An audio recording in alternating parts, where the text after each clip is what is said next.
Good evening, and welcome to the Hatch.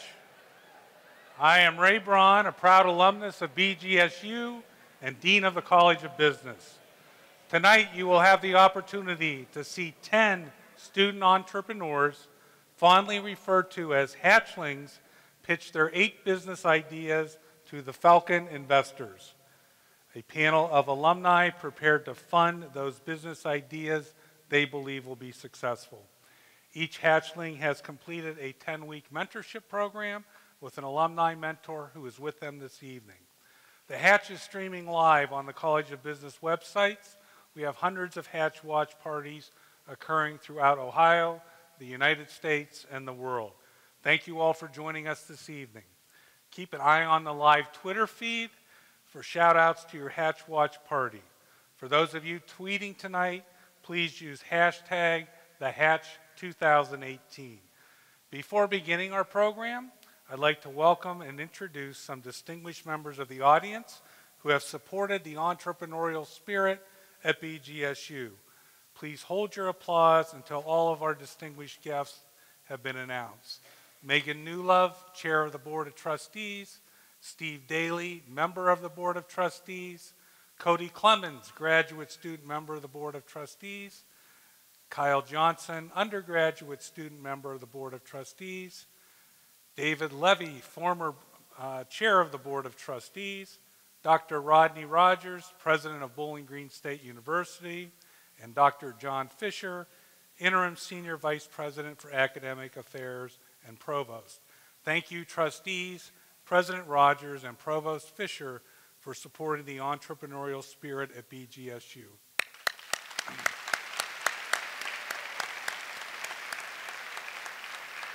I'd also like to thank the college deans here tonight who are supporting the Hatch: Ray Craig from Arts and Sciences, Don Chanou from Education and Human Development, Andrew Kurtz from Firelands, Peggy Booth from Graduate College, Sue Houston from Health and Human Services, Simon Morgan Russell from the Honors College, Bill Mathis from Music, and Venu Desigi from Technology, Architecture, and Engineering, and Sarah Bouchon, Dean of the Libraries. Thank you for supporting these hatchlings.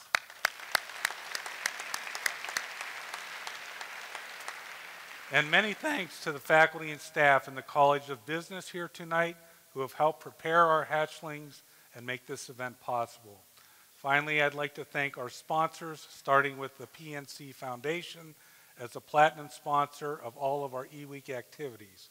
Please welcome PNC Bank President William McDonald to the stage. Bill? How you guys doing? Thank you. Thank you. Good evening, everybody, and thanks, Ray. It's a pleasure to be here. PNC is proud to partner with Bowling Green State University in so many different ways, and this certainly is one of the more exciting ways that we're able to partner with you. The 10-week program the hatchlings went through to prepare them for tonight is unlike any other. Hatchlings, faculty, mentors have been hard at work for the 10-week entrepreneurial program. I had the chance last night to talk with some of the hatchlings and mentors at the Hall of Fame dinner. The mentors commented on the growth of the hatchlings over the 10-week program and how much they progressed. And I must say also, I was very impressed as well with the hatchlings' poise and knowledge, as well as their commitment to learning, growing, and being part of the Bowling Green State University community. So PNC is very proud to be a part of this event tonight, and let me get out of the way and see what gets hatched tonight. Good luck, everybody. Thank you, Bill. Thank you. A special thank you to our additional e-week sponsors: Next Tech, Coca-Cola, AA Green Realty, Dr. Teresa Pop Braun, Heidelberg Distribution Company, and the College of Business sponsors and corporate partners: Marathon, Owens Corning, OI, PNC, and Cooper Tires. We have 3 opportunities for your participation tonight. We have a silent auction being conducted by the Dean's Advisory Council on Diversity and Inclusion. You can bid on a golf outing or dinner with the Dean, or box seats at the BGU versus Kent football game. Winners will be notified tomorrow after the SIBO series. The student ambassadors are raising money for school supplies for students in Wood County. Stop by their table in their lobby to make a donation and support school children in Wood County. And finally, former hatchling Elsa Vogel has a table displaying products from her jewelry design business, Pieces of Me, that was created after the Hatch 2015. Please stop by and check out the innovative designs resulting from the Hatch. And now I'd like to turn the program over to the one and only Kirk D. Kern, Director of the Paul J. Hooker Center for Entrepreneurial Leadership. Thank you. Thank you, Dean Braun. It seems like we were just here, wait a minute, 364 days ago, something like that, a little bit. Well, anyway, it's so good to be here tonight. You're going to meet some amazing students, but first, let me introduce you to the 2018 Hatch All-Star Band.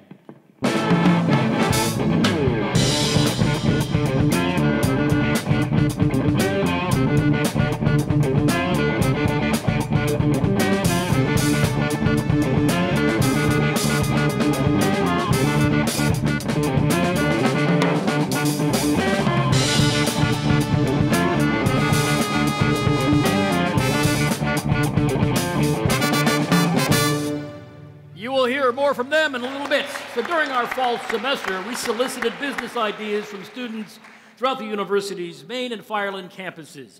Over 100 applications were received. 10 student entrepreneurs representing 8 business ideas were selected as hatchlings for the 2018 Hatch program. You know, we are a continuous improvement program. We're always trying to make things better.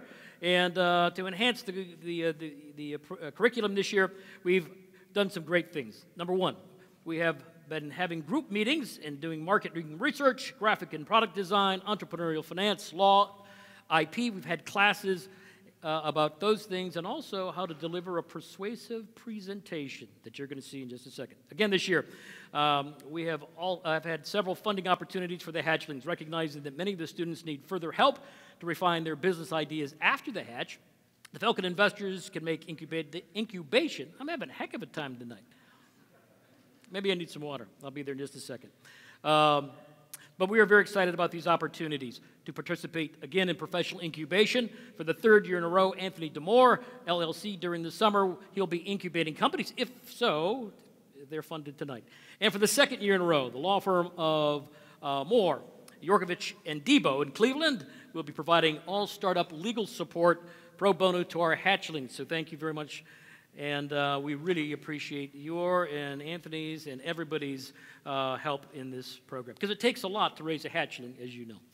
All right, soon we'll meet the hatchlings and mentors. But first, let's meet the Falcon investors, a group of alumni ready, willing, and able to fund our hatchlings tonight.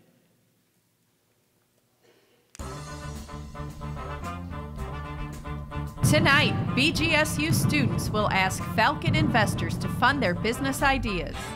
Over the past 10 weeks, students have been working with their mentors, designing presentations to convince Falcon investors to hatch their ventures. You will meet the hatchlings soon, but first, let's meet the Falcon investors. Nico Catone, owner and CEO of Surf Tech Incorporated and Euclid Refinishing Company. Alumnus and serial entrepreneur, Nico has experience with management and has focused the last 15 years of his career on startups and turnarounds. He graduated in 1992 from Bowling Green State University with an accounting degree. Dr. Michelle Drerup, Director of Behavioral Sleep Medicine at the Cleveland Clinic Sleep Disorder Center. She is an alumna of BGSU, a licensed psychologist, and board certified in behavioral sleep medicine. Her most recent venture is developing Go to Sleep, a 6-week web-based program to help people improve their sleep. Michelle graduated magna cum laude from Bowling Green State University in 2000. Earl A. Malm II has had an illustrious career with RCA, where he held senior executive positions in sales, marketing, and management.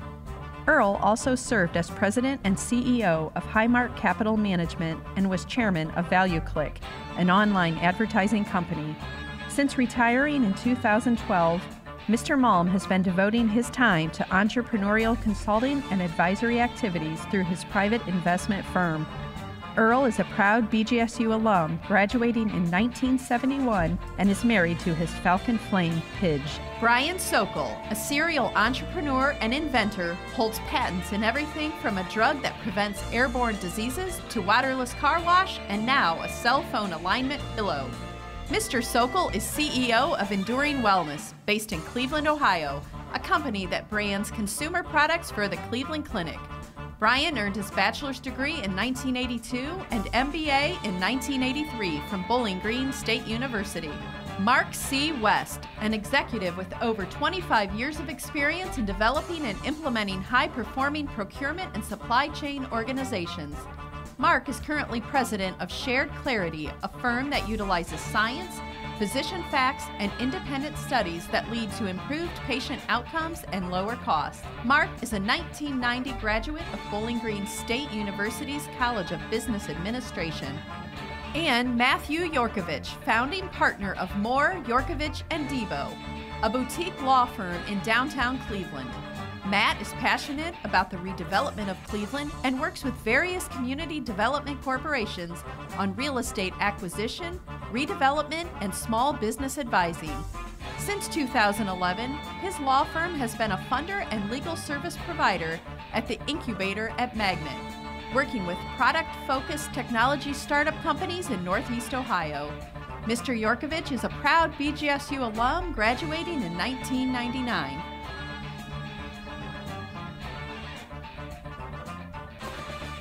So, Falcons, tonight you have the opportunity to help 10 BGSU hatchlings start their businesses.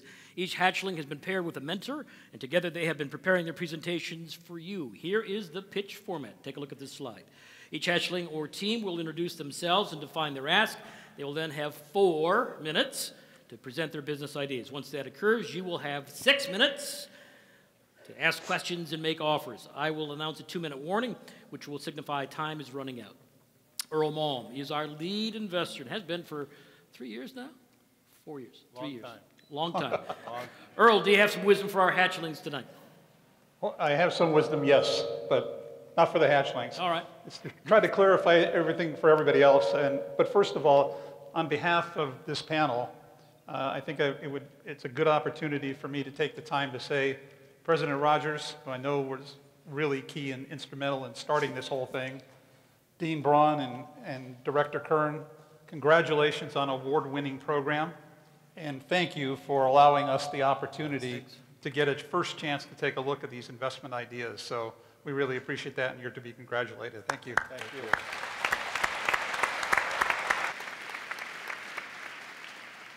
And I'd like to echo what Kirk said or Ray said earlier about the work that they've done. The hatchlings, we want to congratulate them as well and recognize what they've accomplished since writing their first essay to be a part of the Hatch program. Really, it's a 10-week educational boot camp that they go through to get ready for tonight to make a presentation to everybody in the audience.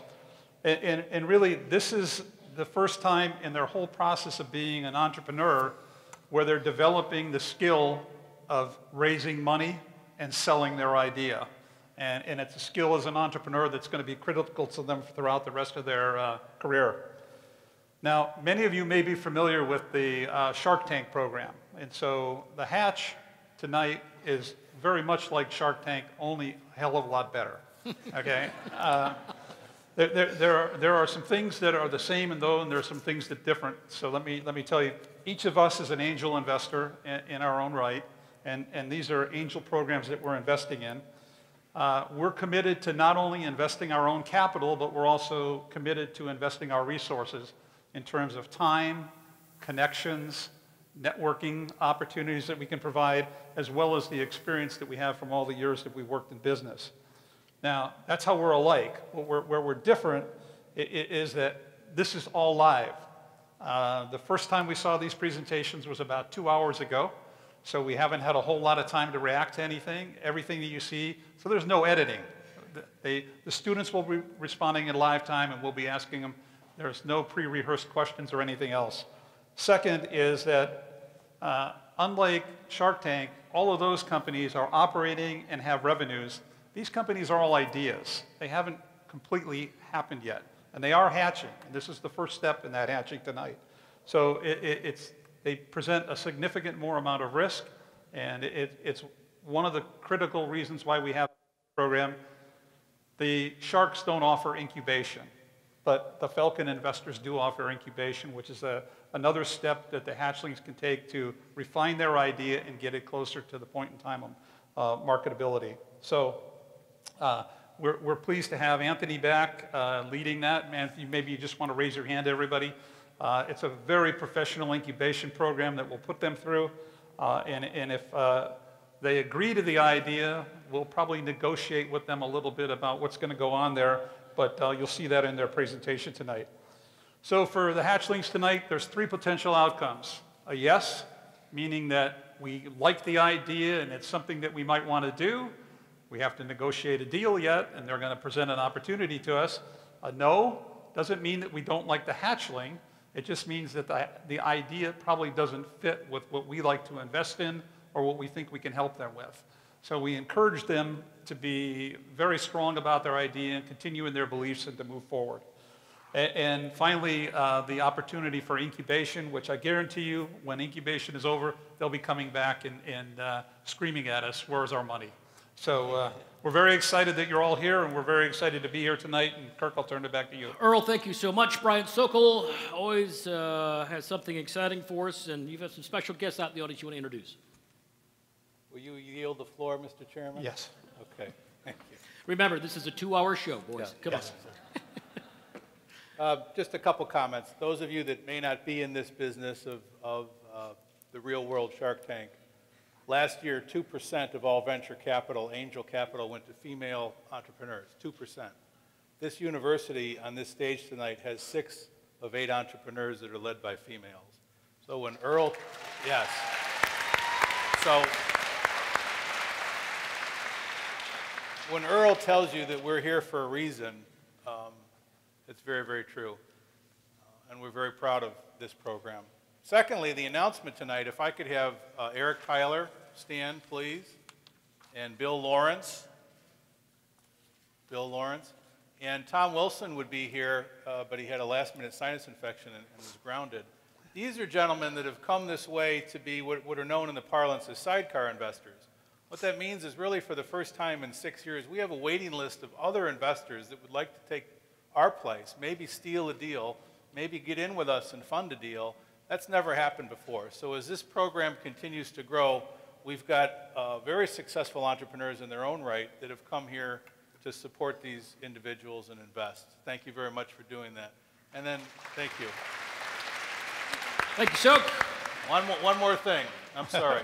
And then finally, I would like to call out and have a special recognition for Kirk Kern, who won a Teacher of the Year award from his peer group and leadership here at the university. So we want to call out recognition for Kirk.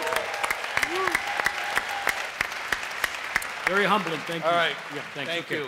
Thank you, so Mr. now we Chairman. know that not everyone will get funded tonight. Hatchlings, I hope you're backstage listening. Not everyone is going to get funded. It's not personal, it's just business, and we all know that.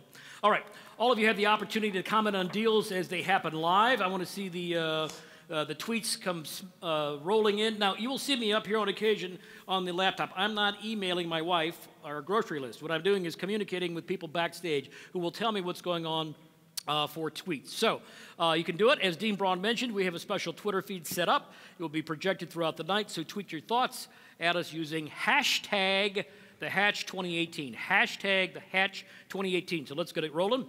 Any photos that you take with Snapchat or Instagram tonight, be sure to use the Hatch filter before sending your pic, please. Also tonight, you will have the chance to vote for the Eggie. That's right, the Eggie. As of now, you can start voting online at bgsu.edu/hatchvote. bgsu.edu/hatchvote. That should be up on screens as well. You can only vote one time for each student idea, so start now. Watch the screens for real-time voting results. At the end of the evening, Dean Braun and I will be awarding the Eggie to the hatchlings who has received the most votes from you, the audience. I'm ready. This is my favorite part. Are you ready to hatch some deals? All right. First into the nest tonight is Hannah Barth and Elise Blau.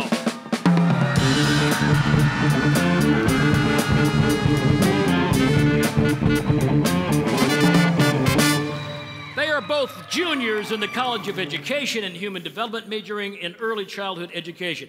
Hannah's from Upper Sandusky, Ohio. Elise is from Framingham, Massachusetts. Their idea is called Pop-Up Palace, a play structure that is easily assembled, disassembled, and modified to reflect a child's changing developmental needs. Paul J. Hooker, 1975 alum, owner, and former CEO of Sphera, has mentored Team Barth and Blau. Ladies, say hello to the Falcons.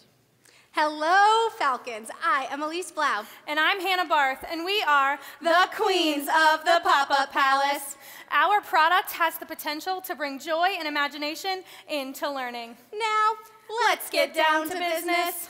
We are seeking an investment of $5,000 to send us to incubation to help further our product development.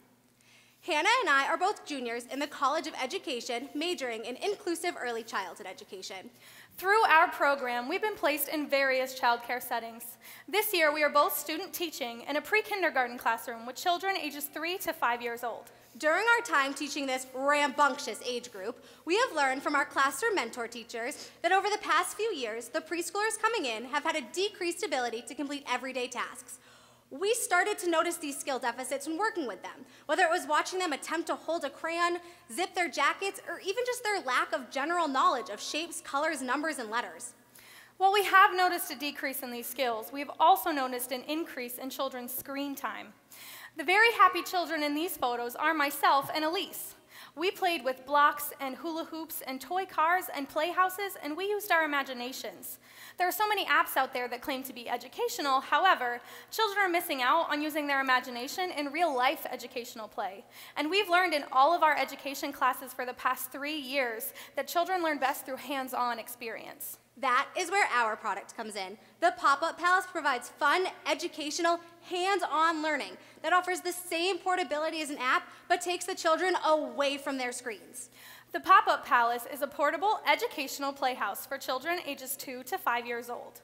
The model we have on stage is a winged 3-wall prototype for presentation purposes. In reality, it is a 9-square-foot cube made out of lightweight PVC pipe and vinyl. The exterior of the vinyl is printed to look like a stone palace.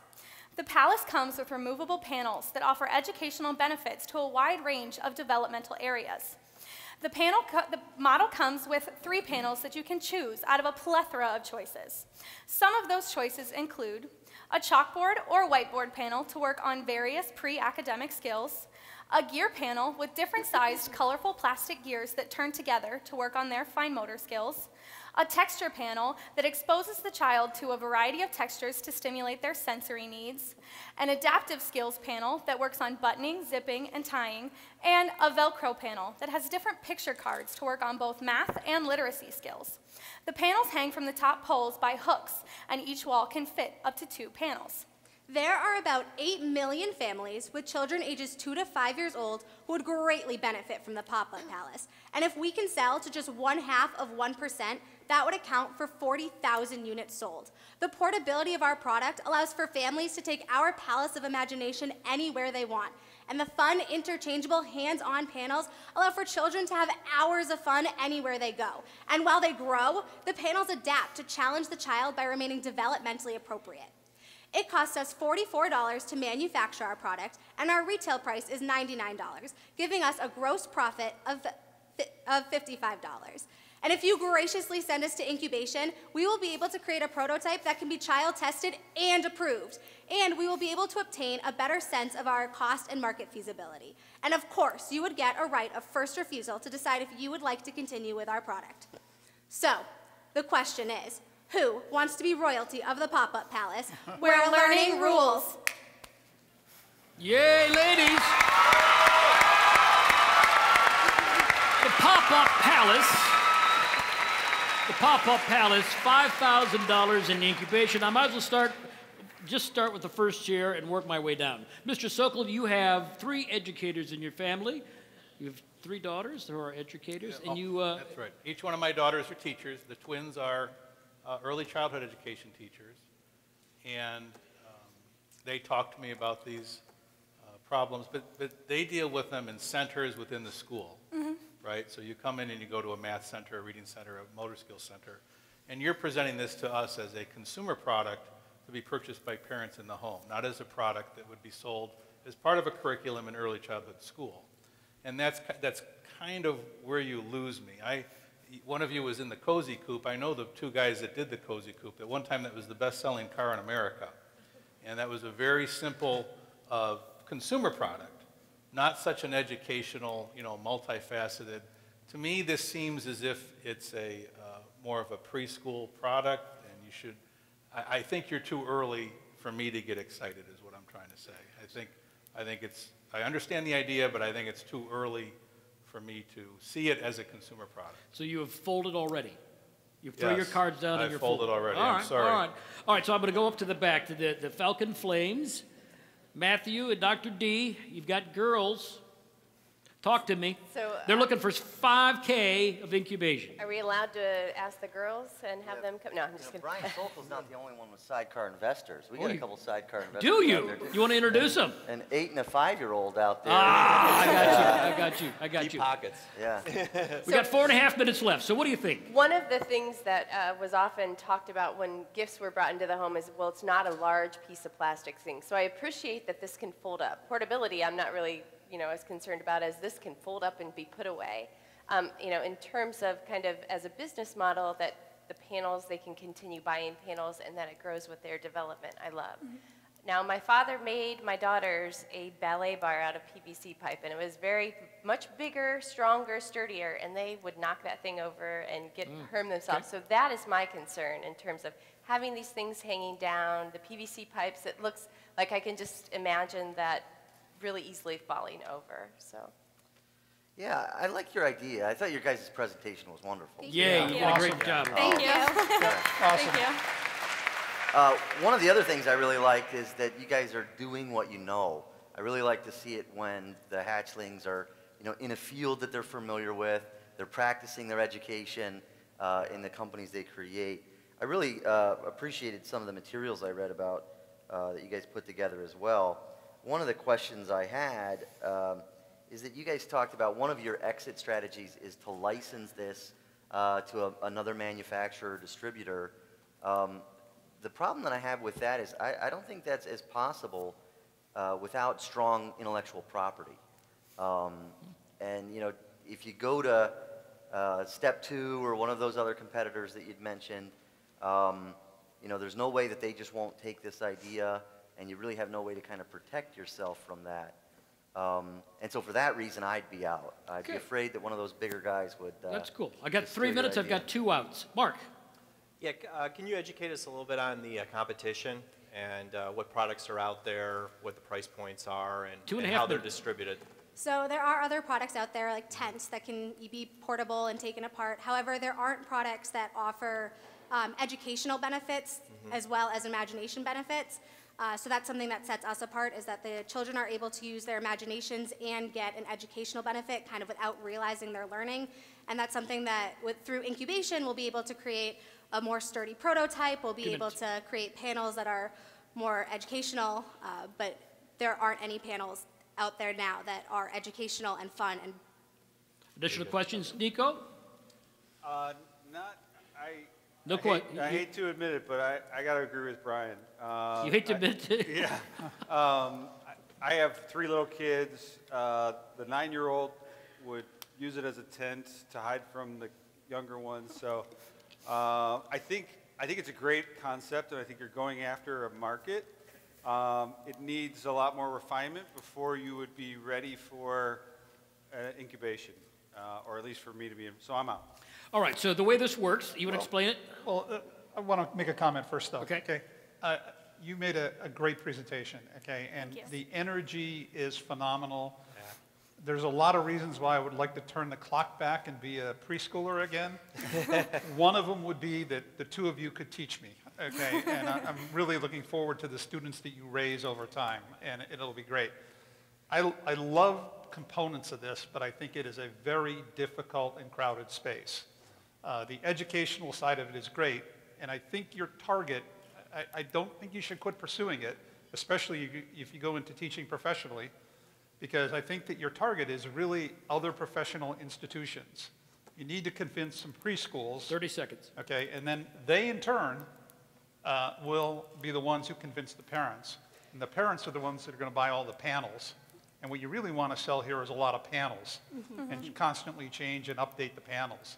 So I think you're close, but I don't know that you're quite ready for even incubation yet. So I think we could take a quick vote. And I think I could count. So it looks like everybody, I think everybody is out. 4.5. 4.5 is out. So we'll take 4.5. The way this is going to work tonight, right? 3 gets you 5. Is that correct? Three is. If you get 3 yeses for incubation, you're on the your whole way. group goes. So I could count pretty quickly that we're out. 4.5. Yeah. So you know what? It's not personal. It's just business. And you did an awesome job. You did an awesome job. Especially Round of being the applause first for one. the Pop-Up Palace. Yay! So you know what? I've got some cool news for you right now. It's not fake news. It's real news. We are trending #1 on Twitter right now. We finally did it. We've been working at it for a long time. We're doing it right now. So thanks to you all. Keep it going.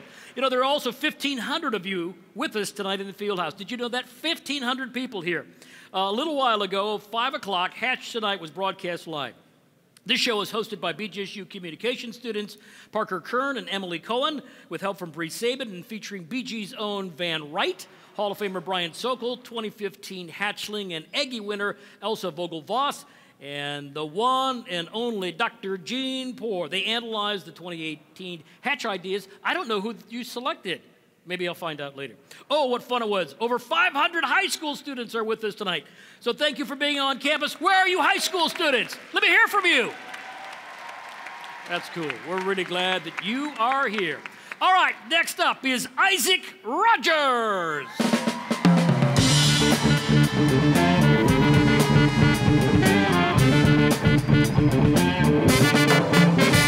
Isaac lives in Bowling Green, Ohio, and is a sophomore in the College of Business and Honors College. Isaac is the president of the Founders Hall Residence Council, is passionate about entrepreneurship, that's why I like him so much, and his idea called TABS.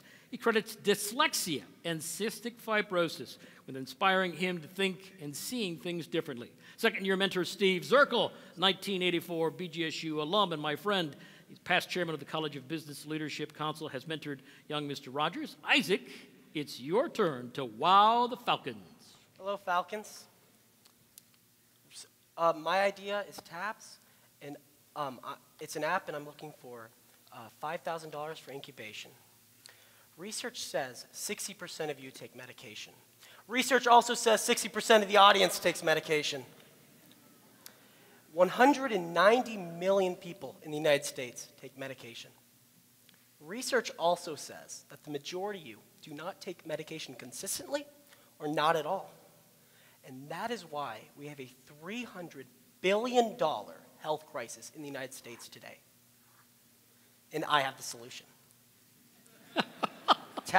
TABS is an app for people with chronic illnesses to help them live a healthier and more independent life. Because that market is 115 million people in the United States, let me narrow down on one, cystic fibrosis. The reason why I want to talk about cystic fibrosis is because I have it.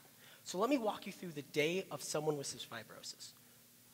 So you wake up at 7 a.m. to do your morning treatments, which is a nebulator, smart vest, and other parts of it, which is about 30 minutes. And then you have to move on to take your morning medication, which has to be taken with breakfast or something fatty. And then throughout the day, you have to take medication whenever you eat.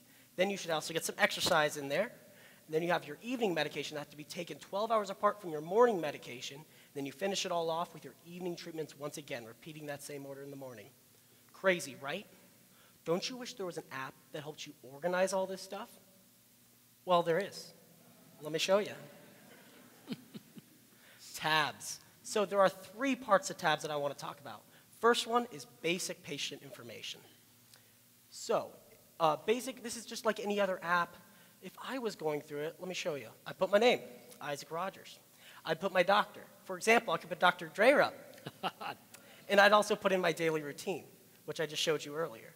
This stuff is all optional and up to the patient, whatever they feel comfortable with. The second part are just simple push notifications asking very simple questions like, oh, excuse me, sorry.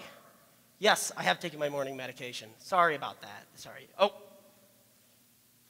yeah, yes, I do feel better today than yesterday. Sorry about that. Back to the presentation. But that's exactly how it is. Those simple notifications that are going to be asking about breathing level, medication. But then here's the thing. Right now, that information only comes once every 3 months to that doctor when you actually go up for a doctor appointment. But now this information, again, can be directly sent to your doctor, weekly updates. We know that with chronic illnesses, it's usually an up and down situation day to day. So right now you have more reliable data compared to just one-day information. The last step is the social aspect.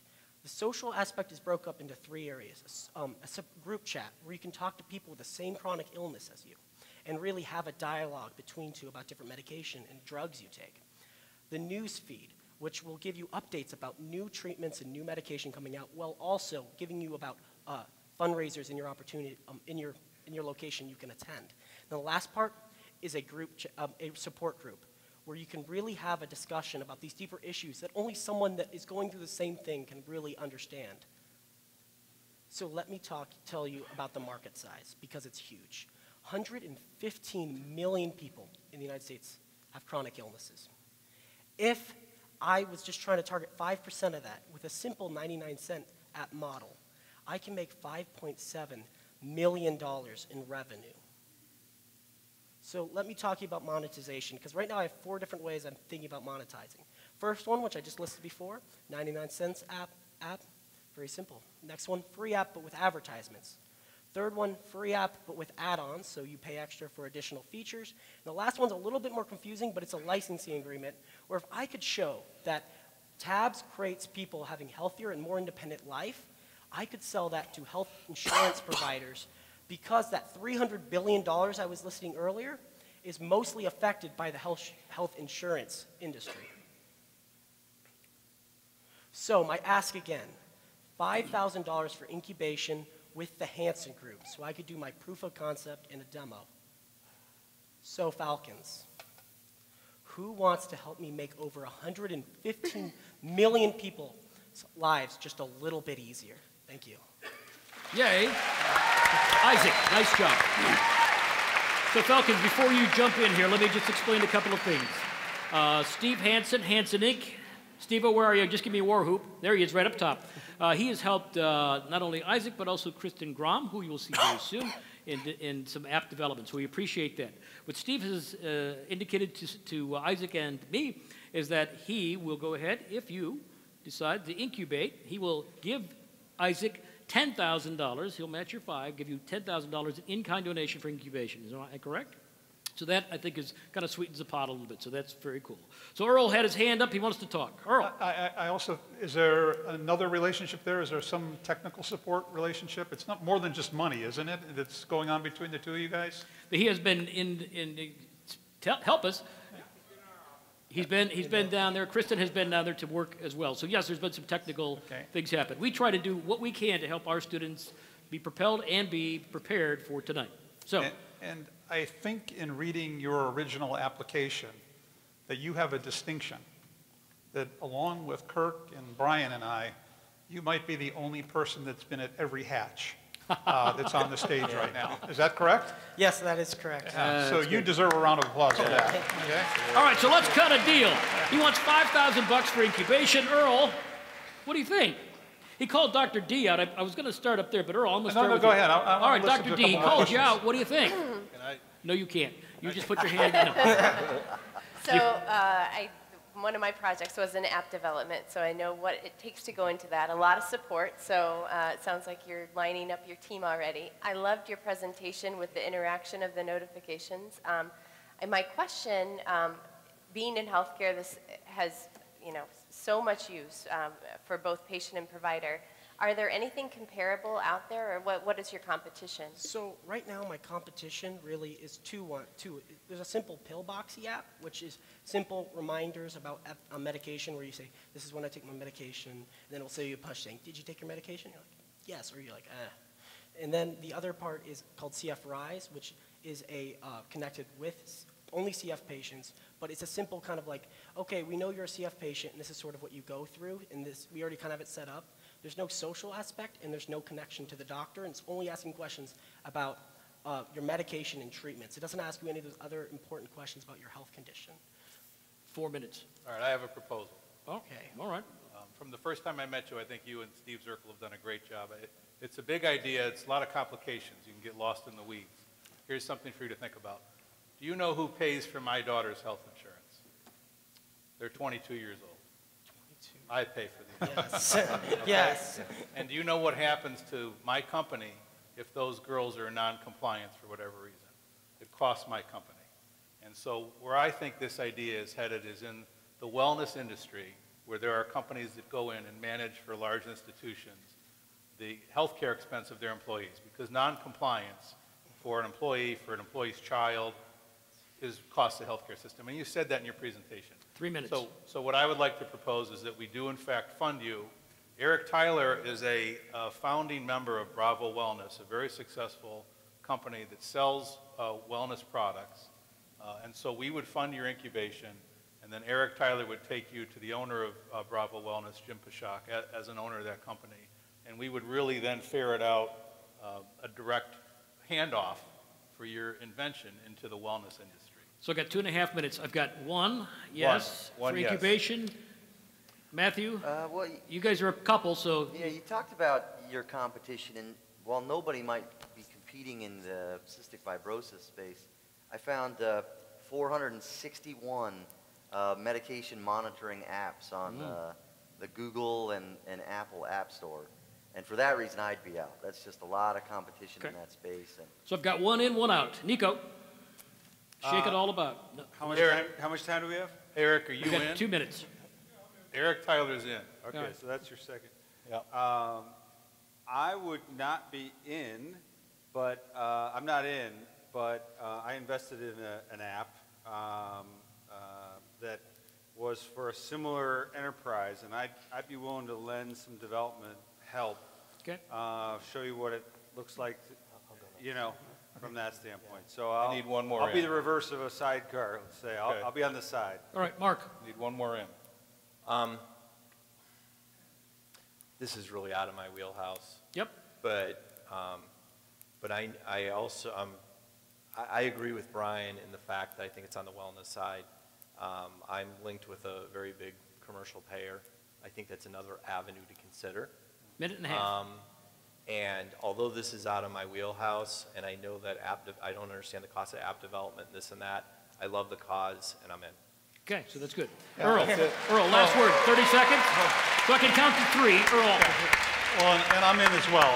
And as long as I know that you're willing to look beyond the consumer market that you were originally forecasting, because I think that the money is where eliminating cost for people.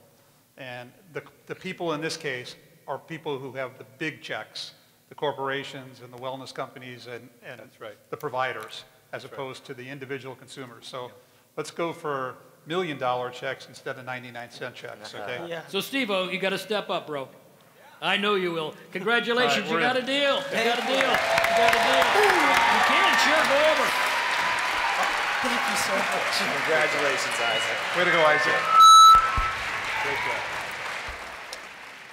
So I don't know about you, but Isaac, I'm guessing you're feeling pretty happy, aren't you? Yeah, I am. All right. Everybody happy? Let's hear it from the Hatch. It might seem All-Star crazy Band. what I'm about to say. Sunshine shades here, you can take a break.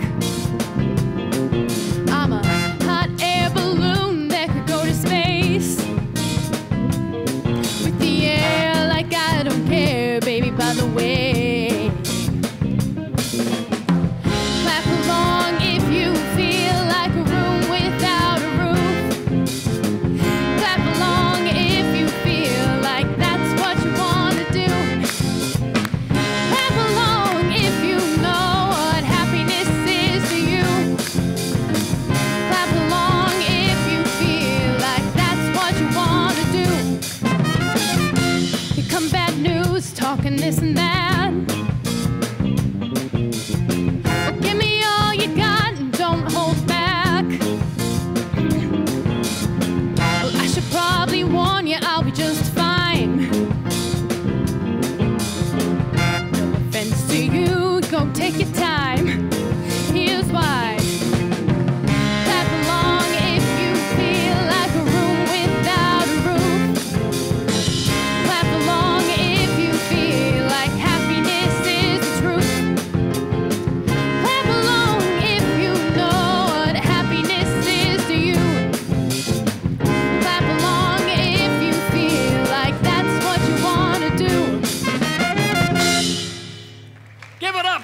our band.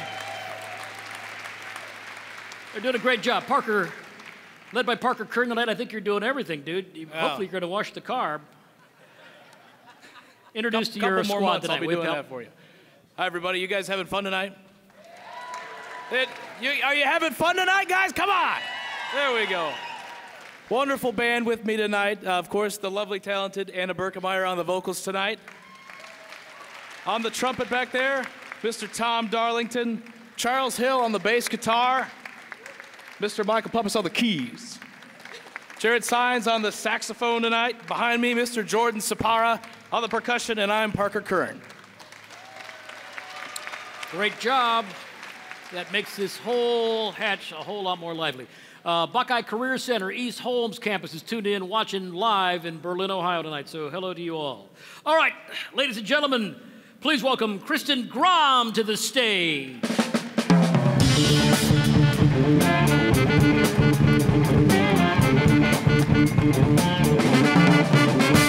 Ms. Grom is from Pittsburgh, Pennsylvania, and is a senior majoring in visual communication technology in BGSU's College of Technology, Architecture, and Applied Engineering.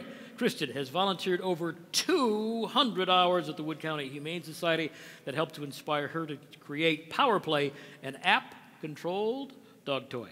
She's been mentored by newbie Gary Dybel, BGSU alum and owner of Bigby Coffee with locations in Bowling Green and Maumee to serve you. Right, Gary? Kristin, say hey to the Falcons. Good evening, everyone.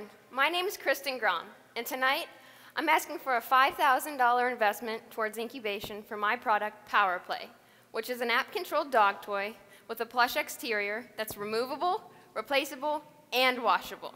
You see, I've done my research, and there are over 84.6 million households with dogs across the United States, and every year, 1.6 million more dogs are adopted from shelters alone. However, our furry friends don't always get the exercise they require, for various reasons, like living without a yard, undesirable weather, exhausted owners, and traditional toys just not enticing the dog or even the owner.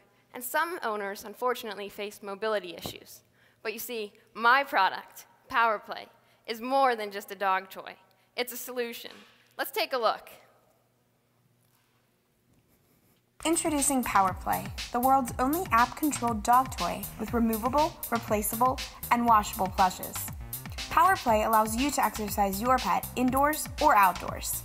Too tired after a long day at work to give your dog that lengthy walk they require? No problem. Engage in exercise with your dog from a sitting position on the couch in your house. Have a dog with a high prey drive? The chase is on. No yard? No problem. Power Play turns your living space into a yard. Power Play, it's more than just a dog toy, it's a solution. Sure, you can go ahead and clap. So there will be two ways to control Power Play in the app, through manual arrow keys or gyroscope mode, which allows you to utilize the gyroscope that's built into any smart device by simply tilting it in the direction you want the toy to go, like so. Forward, backward, side to side. In addition, there will be photo and video capabilities that allow users to share on social media. This will appeal to millennials, who are now the largest dog-owning segment in the United States at 35%. Oh, and did I mention there will be an on-command squeaker button that allows users to simply press a button and a squeak emits from the toy? You see, I love this idea, but I had to make sure others would too. So I partnered with Critical Mix in Perrysburg, Ohio, to survey over 300 individuals in my target market of 25 to 49-year-olds across the United States. And as you can see, the results were overwhelmingly positive. One respondent said they couldn't wait for it to hit the market. Another was really excited about the mobility potential. And respondent 302 said that he thought it was a win-win for both the dog and the owner, based on entertainment value. So I will be selling this at an MSRP of $100, and the removable, replaceable, and washable plushes will create an ongoing revenue stream.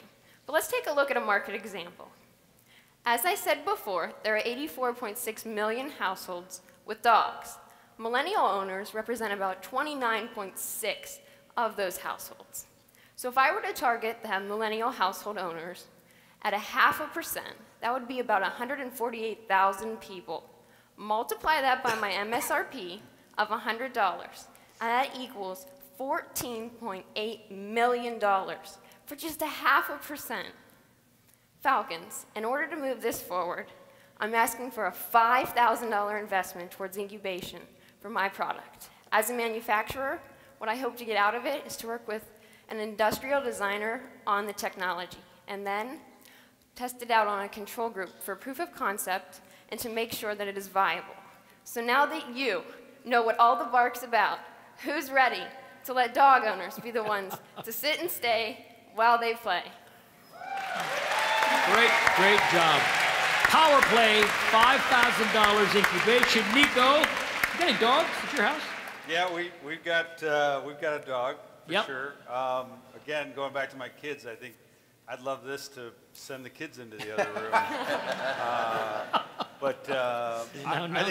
I think it's a novel concept. Going back to the first folks, you know, a toy, any kind of toy market, lots of folks with deep pockets to bring this to market. But tell me about the $5,000 for incubation. I mean, and you mentioned that's a lot to get accomplished for $5,000, which you've got listed there. How ready are you past your first prototype? Are you? Great question. So I have a couple prototypes actually. In the video you saw two different ones. One is a ball and one was more of a rectangular design. And basically the ball prototype is I'm using someone else's technology and I would need to adapt it to be faster and to make sure that it is safe for the dog and the hardware isn't going to be destroyed by teeth or anything like that. But as far as the plushes, I think you guys were handed some of them. Yeah. That would be what I would go for the plushes, and hopefully I want to do a line that's scented for like bacon and peanut butter, and also pockets, so there's like treats in them. So as far as that, the prototyping for the plushes, obviously we'd get them more industrial designed. I made those, but Earl is $5,000 for incubation. What do you think? Well, so Nico, are you in or out? So I'm not sure. He's not sure yet. I'm not sure. Okay, I'm holding steady. Don't press us. I'm not. Yeah, we got plenty of time. No, I'm just. We got questions. Do you have any ideas on how to make these somewhat indestructible? Because that's a good news and bad news. That it can be chewed up so fast is the bad news. That it can be chewed up so fast and you can sell more of them is the good news. I mean, I can imagine selling these things by the bagfuls to people who buy the toy and want to change it around and you get a bag. And so tell me about that a little bit. Sure. So the reason I went with plush is because dogs are animals that are prey-driven. So it needs to be soft, like fur. As far as materials, you can use, a lot of dog toys use fire hose. That's a little bit more thick, so that'll help. But the whole point of it is so it can be replaced. It's going to be cheaper than an average dog toy. And then the dog can play with the regular toy as well. It doesn't have to have the plush on it. Okay. In incubation, are you willing to approach the company that's selling the sphere and have some discussion with them about you doing this side of it and them doing the ball side of it in a partnership? I'm willing to discuss it, yeah. I mean, ultimately, the ball currently is not fast enough, and the app would need, we'd have to do our own app. But yeah, I'm definitely open to that. Okay. 3 minutes. Okay. So, Earl, you're still thinking. Nico's thinking. Anybody really loving this idea? We'll take a vote. You're the chair. I'm just up here just trying to mind my own business. I really like the trademark. I like the logo. I think it's cute. Yep. Thank you. I like the blue. Everybody teases me about that. But I thought the first thing that caught me was it's a very, very catchy logo, very attractive. And then I know my daughter saw these plushes and thought they were adorable too. So. So what are you saying, Counselor? Well, we have a large Italian Mastiff, and just the other day with this horrible weather, I was standing at the door, opening the screen door, slide door, throwing the tennis ball, closing it, waiting for her to bring it back. So this would have definitely been a lifesaver in that moment. Sounds like a beta site as well. Yeah, 2.5 minutes. 2.5 minutes. Yeah. The other thing that is really good is the eyes. The Furby little stuffed animal kind of thing for children is huge, as you know, or was huge. And it's the eyes that made the difference in that whole product. So that that's 1:30. really, I got to go, guys. So tell me something. Mark, Listen, help me. Go ahead, Brian. It's a great idea. I'm in. If people will vacuum their homes with a robot vacuum cleaner, okay, people will have their pet follow. I think it's a little overthought. I don't think you need the app to do all these crazy things. There's a product called Playdate that's online that sells for $249. I think if we could simplify it in incubation, and you make it more like this iRobot that follows people, goes around on the floor, is supposed to vacuum your house, I think you've got something. Mark, you just come home and the dog follows it around, and you've got a business there. Mark, I'm going to leave it in your hands, and you take the vote for me. The robotic ball is the key linchpin. And if you're open to partnering with somebody to do that, because I think that's going to be a huge cost driver and performance driver of the product, if you're open to that, I'm open to it. So are you open to it? Absolutely. All right, so I'm in. So you got 1 in. We get 5% of the business. Yep. Wait a minute, 1 in. For incubation. 2 in. 3 in. We're in. 4 in. I'm in. Well, 5 in. There you go. That's the way it's done. $5,000 in incubation. They're going to get 5% equity. That's okay. That's the way it's done. But again, it's not personal. It's just business. Just the business. So it takes, many dedicated people to make this event a success. Our producer and director, Fred Connors, in the back. Sherry Enting is out front. The Dean and I would like to thank all of our Hatch Selection Committee members and also all the people, the students' ambassadors, and all of the volunteers that are here tonight. Give them a round of applause, will you please? Because we could not do this without them. Also, thank you to Dr. Jeffrey Meyer, Professor Jen Stucker, Master of Accountancy students Nicole Vorst and Brian Kaiser, instructor and attorney Jim Rogers, Doug Miller, Esquire, Dr. Emily Ensiak and her team of Cody Clemens, Amy Burns, and Adam Smitty. They're up front here for all the help in preparing our students for this year's Hatch. We could not do it, of course, without their help. And I also want to thank our sponsors. I know the Dean had thanked all of our sponsors, but I want to personally do it because we can't do it without PNC, Next Tech, AA Green, Realty, Mecca Management, Dr. Teresa Pop-Braun, Jets Pizza, and of course, Coca-Cola. Isn't that good? Can you get a tight shot on this bottle? Paul, it says The Hatch. I got to tell you, it's very cool. Very cool.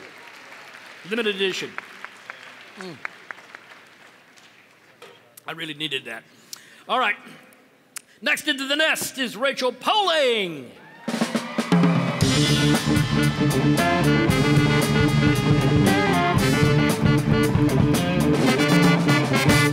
Rachel is from Avon, Ohio, and a senior majoring in applied health science in the College of Health and Human Services and has a minor in entrepreneurship. Upon graduation, Ms. Poling has been accepted to The Ohio State University, where she plans to earn her doctorate in occupational therapy. Her idea, Rehabiligate, is tied to her educational pursuits. Rachel has been mentored by Dr. Tom Shehab, a 1990 graduate and recent inductee into the BGSU Academy of Distinguished Alumni. Rachel, it is your turn to face the Falcons. Hi, Falcons. My name is Rachel Poling. Tonight, I'm seeking $5,000 for incubation for my product, Rehabiligate, the next generation of wearable technology to help optimize patient care. Think of 6 people that you know and love. Did you know that 1 in 6 people will be diagnosed with a neurological disease in their lifetime? Diseases like Alzheimer's, dementia, Parkinson's, costing the healthcare industry billions of dollars annually. Studies show a proven correlation between the way a person walks, otherwise known as gait, and neurological health. Rehabiligate is a device worn on the shoe to track the gait of individuals already suffering from a neurological disease. The data collected by the device allows us to monitor disease progression. The data is critical to providing healthcare professionals with the tools they need to individualize healthcare. The way in which these diseases are currently treated is one size fits all, and healthcare professionals aren't getting the whole picture. Healthcare should be personalized on a patient-to-patient basis. That's where Rehabiligate comes in. The occupational or physical therapist provides the device to the patient to wear in their everyday lives. The data collected by Rehabiligate provides insight into how that person's brain is functioning during and after therapy. Normally, a person wouldn't revisit their clinician unless a serious problem arose. With Rehabiligate, a sudden decline in gait metrics signals a decline in neurological functioning so that therapists can intervene before a serious problem arises, such as a fall or worsening of the disease. By tracking the gait of these individuals suffering from neurological disease, we can monitor disease progression and ultimately provide optimal patient-centered care. You may be thinking, why more wearable technology? Why don't we just use fitness trackers? The accuracy of Rehabiligate goes beyond that of fitness trackers on the market. Fitness trackers simply monitor steps per day and distance. Rehabiligate collects important data and gait metrics such as gait velocity and stride length to solve a real problem. That problem being a lack of individualized healthcare for this population. But Rehabiligate is much more than the medical grade hardware the patient wears on the shoe. The key to Rehabiligate is the software used to interpret this data for clinical use. That is where you, as the Falcon investor, comes in. I'm here today seeking $5,000 for incubation to get one step closer to making my idea a reality. Incubation would be focused on beta software development while simultaneously identifying a manufacturer. After beta software development, my efforts in incubation would be in a 50-patient clinical proof of concept through my connections with the Cleveland Clinic and OSU Wexner Medical Center. Ultimately, my goal is to positively affect more lives than I will ever see in my future practice as an occupational therapist through commercialization of Rehabiligate. So, Falcons, I ask you, are you ready to step into the future of healthcare? $5,000, Rehabiligate, she wants incubation. Mark West, I'm going to go right to you. Great. Well, it's nice to have somebody that wants to go into healthcare and take care of us. We appreciate that. My question on this, because I know some of the others will probably have on the product and the algorithms and things like that, is more around who do you see as your customer? The question in healthcare is always who pays the bill, right? So where would you expect your revenue to come from? So ultimately, the customer would be the occupational or physical therapist providing this to the patient, and the cost would be covered by the insurance of the patient that the device is being provided to. Okay. And will there be, I assume you're assuming that there will be, the data will go through the algorithms and whatnot, that the occupational therapist would be able to determine behavioral changes? Correct. Or will have to go to a physician? Ultimately, the goal would be through the therapist. Okay. Earl, is this have the ability at all to be predictive, or is it only reactive once the person's afflicted? Yes, absolutely. Right now I'm focusing more on people that already have the disease, but people monitoring adults to be predictive of this would be a larger market to focus on. And would that potential exist, you think? Absolutely. In other words, if we started a business, is that another way that we Yes. could go with it? It is, Yes. okay. And you think you're going to have the time to do this when you're going to through your PhD and to drive this thing with us? I've been in contact with the neuro rehab professor at OSU, and I've talked to him about this idea. So there you go. I've got a question. The Milestone Pod and Run Scribe are the kind of gait measures for runners. Yeah, correct. So would you be using their hardware, and then you'd create an app that has the predictive technology? Yes. Great question. So I have been in contact with a few companies about possible licensing agreements. Ultimately, I've decided to build my own, and the key would be the software to interpret this data, because RunScribe and Milestone Pod are used for runners, and the sensitivity is not accurate on that for older population. Sok. Excellent work. I believe this is above our pay grade. I think that this is a great program, and I'm going to put someone on the spot, but because of the work of Dean Braun, Dr. Ragawa, Dr. Rogers, Kirk, Kern, we have Brian Epstein here. Brian Epstein runs Next Tech, which is a fund just for this type of thing. Mm-hmm. To me, I think if the therapist is going to use your data to prescribe treatment, it will be a 510K. I think it'll be an FDA 510K medical device.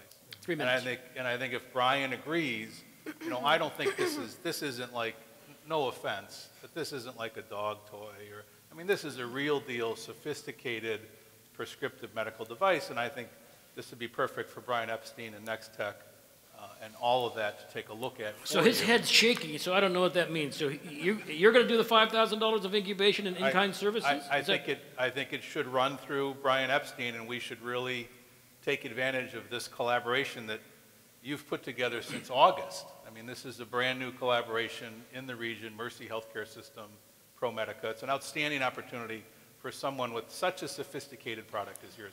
It's not for me. You understand? I mean, I can't put it on QVC and sell it. Okay? Understood. But congratulations. Brian. So Earl's shaking his head.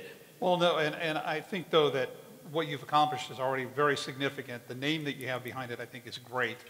Rehabiligate is phenomenal. And I think if Brian comes back to us and says that, you know, the Beatles want more money, yeah, I think you could approach us maybe as investors as well, but I think that would be a good fit. You probably need to meet Brian right after this. Yeah. So this is the exciting part about what we do here on Stage Live. I have no idea what deal flow is going right now. All I'm doing is looking at him and saying, okay, you're in for $5K. Yes. You're going to work together with them, and if you need additional cash, they're going to be putting it up and helping along. Yeah. Yes? Yep. She has a deal with Next Tech. Yeah. Yes, am I hearing yes? We've got a deal with Next Tech for incubation. Yes. All right, that's what I wanted to hear then. Hot dog. Way to go. That's great. Get over here. You go over here and give him a high five. Shake his hand. Way to go. Way to go. Way to go. Again, this is live, and this is the way this works. So I'm thank you, Mr. Sokol, for giving me a out of left field there. That's perfect. I love it. Brandon, you're okay with that? Hot diggity dog. Well, can you believe it? We are nearing the halfway point of the 2018 Hatch already. Now, we have a brand new video for you. We always do this at halftime, so please watch this.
Thinking about tomorrow.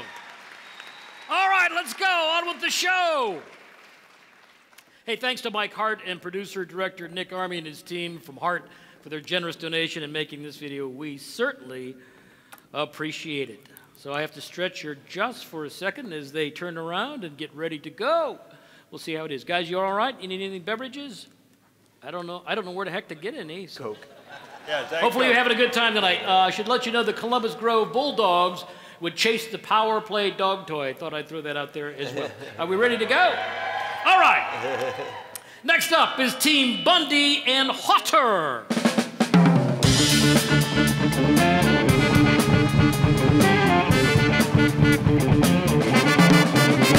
Nick, Bundy of Westerville, Ohio, is a junior double majoring in finance and sales and services marketing with a minor in entrepreneurship. His partner, Jacob Halter, a junior from Pettisville, Ohio, he's also double majoring in marketing and business analytics with a minor in entrepreneurship. I always give them thumbs up, right? Both are students in the College of Business. Of course, these lads have created Safely, a unique product to use in the event of a natural disaster. Thanks to second-year mentor Laura Jaco. She is president of American Frame Corporation, AmericanFrame.com. You all got that? AmericanFrame.com. Gentlemen, meet the Falcons.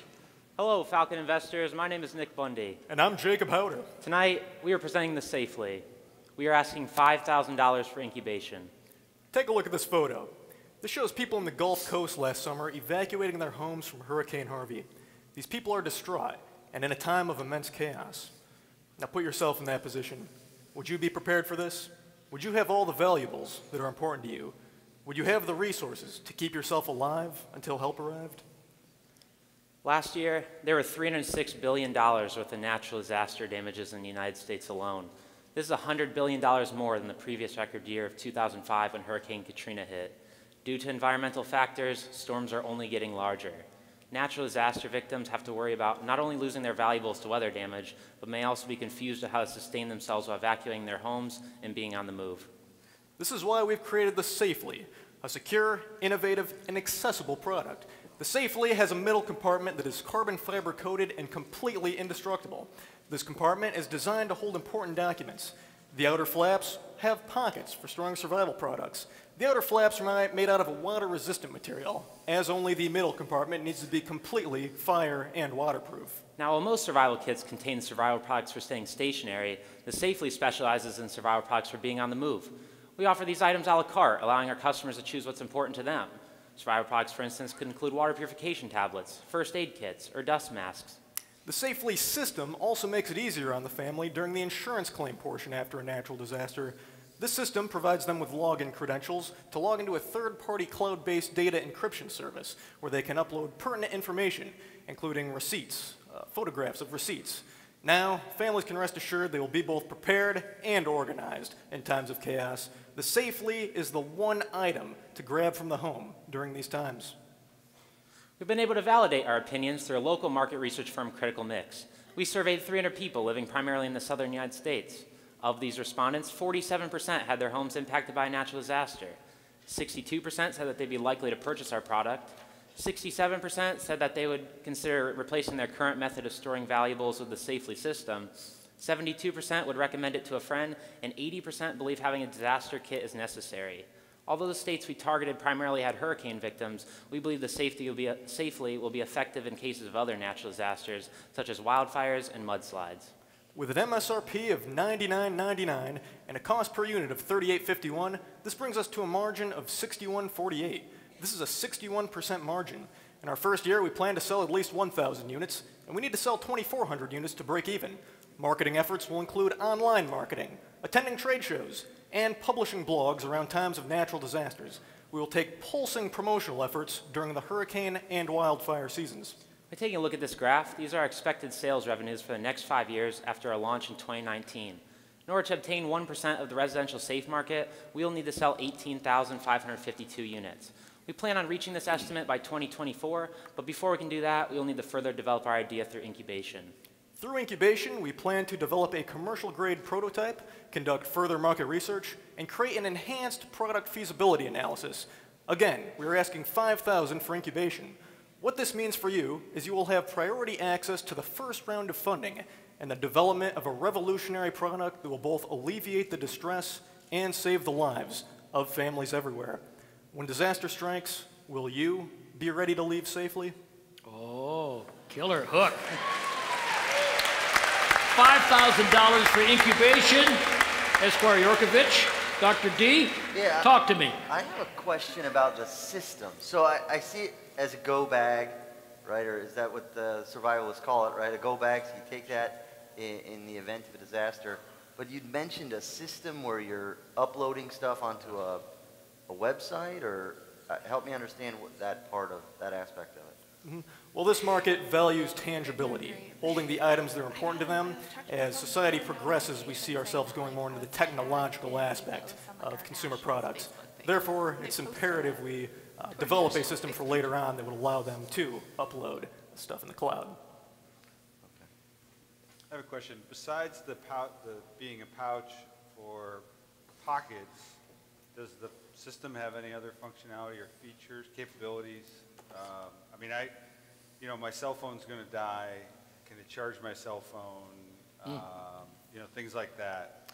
With our a la carte options for survival products, this allows the user to have customizability. So therefore, you can order products that can charge your technological devices. So you've developed those ideas, or you're thinking that incubation will help you find ideas to bring value to? Sure. I mean, through our research, we found what we think is important to the customer, but some customers, for instance, have a dog or something like that, so they would need pet food, but not every customer would need pet food. So basically, from incubation, we want more of the design aspect worked out. We were thinking carbon fiber right now, but we'd like to work with an engineer on what materials to use. So, Earl, you want in here. You probably... I mean, I'm interested as to how you got to your cost. The 3541, what's kind of the background that you have to date behind that? Sure. The Safely is a combination between two markets, the safe market as well as the survival kit / bug out bag market. These prices can range anywhere up to $150 to $200. Because this product allows for customization, it allows more flexibility for the user, which then lowers the cost. I'm sorry, let me ask the question differently. The cost that it would take to manufacture it as opposed to the price that you sell it for. How did you get to your 3541 on the cost for manufacturing? Sure. We looked at we chose 6 different products since we used 6 pouches. We looked at the average cost of those, and then we looked at the yard of carbon fiber, and then we took all the dimensions to see how much carbon fiber we would need in order to create one. And I'm not familiar with the carbon fiber. Is it fire rated? Yeah. It's completely waterproof, completely fireproof, and it's lightweight. So fire rated as to withstand like 2,000 degrees for... Correct. Yeah, okay. So I just need to take some polling here. Anybody additional questions? So I need to see where we're at. So Matthew, you and Dr. D, what do you think? I'm a big fan of the survivalist thing. I think that there's a large market there, but it's not for me. All right, you're out. Nico? I think it's pre-incubation, so I'm out at this Out. Stage. Earl?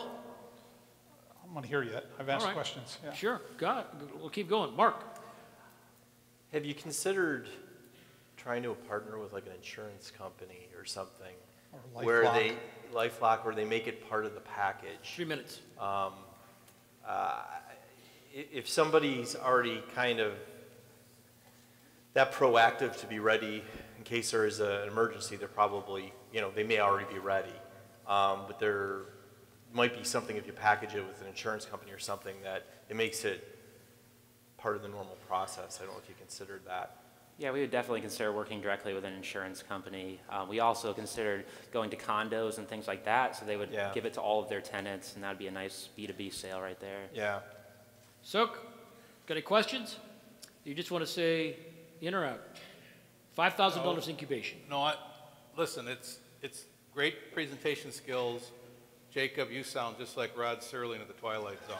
Thank you. See, we thought he was Ross from Friends. Yeah. I think it is. Take Ross. It's a generational thing. It's a generational. I've got a minute and a half. All right. Unless Bill Lawrence comes up to you or Eric Tyler or these sidecar people, I think it's the wrong execution of the right idea. Laurie Grenier sold $8 million of cell phone UV light that disinfected the cell phone. I think in the modern era, if I could take pictures of my documents, put it in a fireproof box that would survive anything, or my laptop computer, that's better than that $100 bag. 1 minute. So you're out. I'm out. Okay, so I've got out. I think it's pre-incubation. I'm out. I think you're out. Okay. So it's not personal, y'all, just business. So round of applause for Jacob and Nick.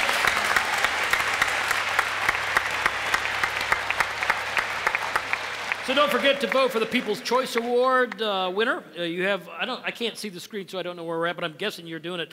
Very soon we'll be awarding the Eggie to the hatchling that you think has the best idea tonight. Remember, hashtag the Hatch 2018. We're doing great on Twitter. And let's just shift gears for just a second. You know, we encourage entrepreneurial thinking and spirit here at BGSU. This semester, Dr. Dwayne Gremler's service marketing class created service blueprints for innovative service ideas. There he is, one of the world's experts in services marketing. Did you all know that? Well, you do now.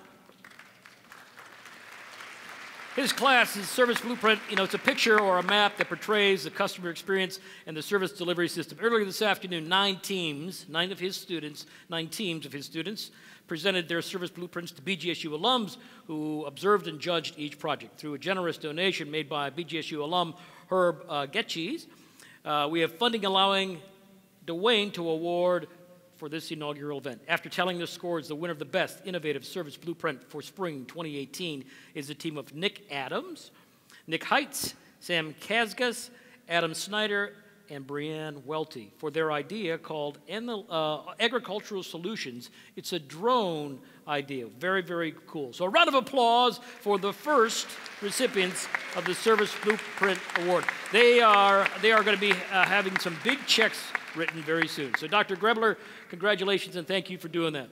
All right. I'm getting tired, y'all. I'm getting old. Please welcome Mary Kay Messer onto the stage right this minute.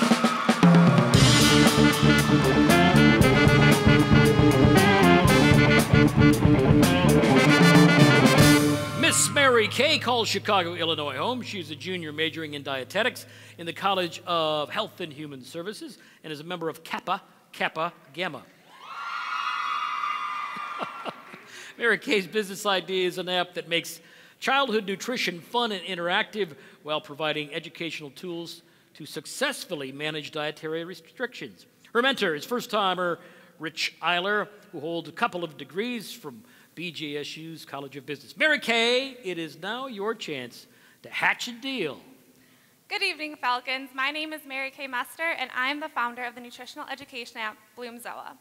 Tonight, I am seeking a $15,000 investment for 10% equity to prove concept. Millions of children in America are classified as obese, diagnosed with diabetes, or have some known food allergy. These all go hand in hand with the types of food we eat on a daily basis. Yeah, not a lot of people are making the dietary changes to prevent or take care of these issues. The problem is that nutritional education is overlooked in today's school systems, with only 5 hours a year dedicated to education. It's important for kids to be introduced at a young age so they have time to develop healthy eating habits, but I also found that it's important to bring parents into the learning experience. With the generous help of Critical Mix, I found that 51% of parents stated their knowledge on nutritional education was at or below average. These were all parents of children under the age of 14 years old, which proved to me the need of education on both the parent and child's end. Bloomzoa is a unique learning experience that is designed to engage, entertain, and educate children, as well as provide parents a platform of nutritional education. It is a free download for kids and begins with a child creating a pet to take care of. As you can see with Frida, the pets can be customized with different colors and accessories. But this is where we really step up the game of nutritional education. These pets can be further customized with the different dietary restrictions, mirroring what the child may have in real life. This will all help when taking care of the pet, such as when it's time to feed them. Bloomzoa has a marketplace that offers many food items seen in real stores. They use a color coding technique to easily show whether or not a food is generally healthy or not, and will provide an explanation to the child to make it easy to understand. This feature will be adapted depending on any dietary restrictions indicated. So let's say Frida had a peanut allergy. She would go to the marketplace, click on peanut butter, and it would automatically come up as red and give an explanation to the dangers behind it due to the allergy. This allows children to learn how to have a healthy eating experience with or without food restrictions. This app also allows parents to download a linked but separate app for a one-time fee of $4.99. This app will allow them to track their child's progress, as well as have access to a database of nutritional information and at-home activities. Of the 300 parents who completed my survey, 76% stated they are likely to download, along with other raving reviews. The demand and interest of nutritional education is here. We just need to begin development. That's what my offer of $15,000 is going to accomplish. There will be a complete return within the first year and a half in sales, and by year 4, it will be nearly 7 times as much. With the help of my development team run by my brother and other members of DePaul University, we will use the first $12,000 of this offer to create the foundational software and design of this app. The remaining $3,000 will then be used for marketing to potential partners. The final phase of app development is estimated to cost around $260,000, and at that point, I will reach out to outside investors as well as give up a substantial amount of equity. We're projected to reach our break-even point before year 2, and by year 4, we have the potential of earning around $500,000 based on conservative assumptions. Now, I'm aware going into app development is expensive and holds many unknowns, but I'm here today to make a deal because I'm confident in my development team as well as in the impact Bloom Zoa can have on children's health. So who's ready to bloom into the future of nutritional education? Yay. Bloom Zoa, $15,000 ask, 10% equity, $150,000 valuation. Mark West. Well, anyone that trusts to hire their brother, I'm interested. That's kind of, I don't know if the siblings don't really do that. That's great. But my question is on, I got a question on the customer side. And your target customer base, how you're going to approach them, and partnerships you may use to do that, if you could help us visualize that. My target market is primarily ages kids 4 to 14, 14 being like the very upper end, as well as their parents and primary caregivers. So it allows for a lot of sales, which is good, and then when it comes to partners, I'm primarily looking at grocery stores so that they can then promote their food items that would be approved to make sure that they're healthy, and then also provide coupons to the parents through that app. Dr. D, you've got 2 beautiful little girls. Is this something of importance to you? Well, we have a nut allergy in our home, so... Appreciate you highlighting that. Yes. I've got one on stage. Oh, no. Does that mean you don't go home at night, Matt? Yeah. And so the interactive nature of it to try to make nutrition more fun, I definitely appreciate, and bringing in the specific dietary issues.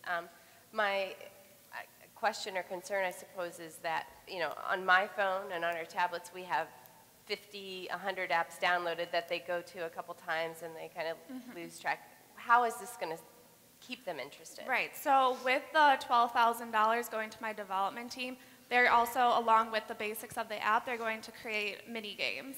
So that's what's going to make the kids come back, keep playing. There'll be different levels to work up to. And with those mini games, they will be nutrition-based, so to kind of mask the learning through fun games. Nico, you've got kids. Talk to me. Yeah, I'm not clear on the source of revenue. Is it just the downloads? Is that the target? So there will be the $4.99 download fee for the parents, but then we will also have through advertisements from grocery stores that we partner with. Okay.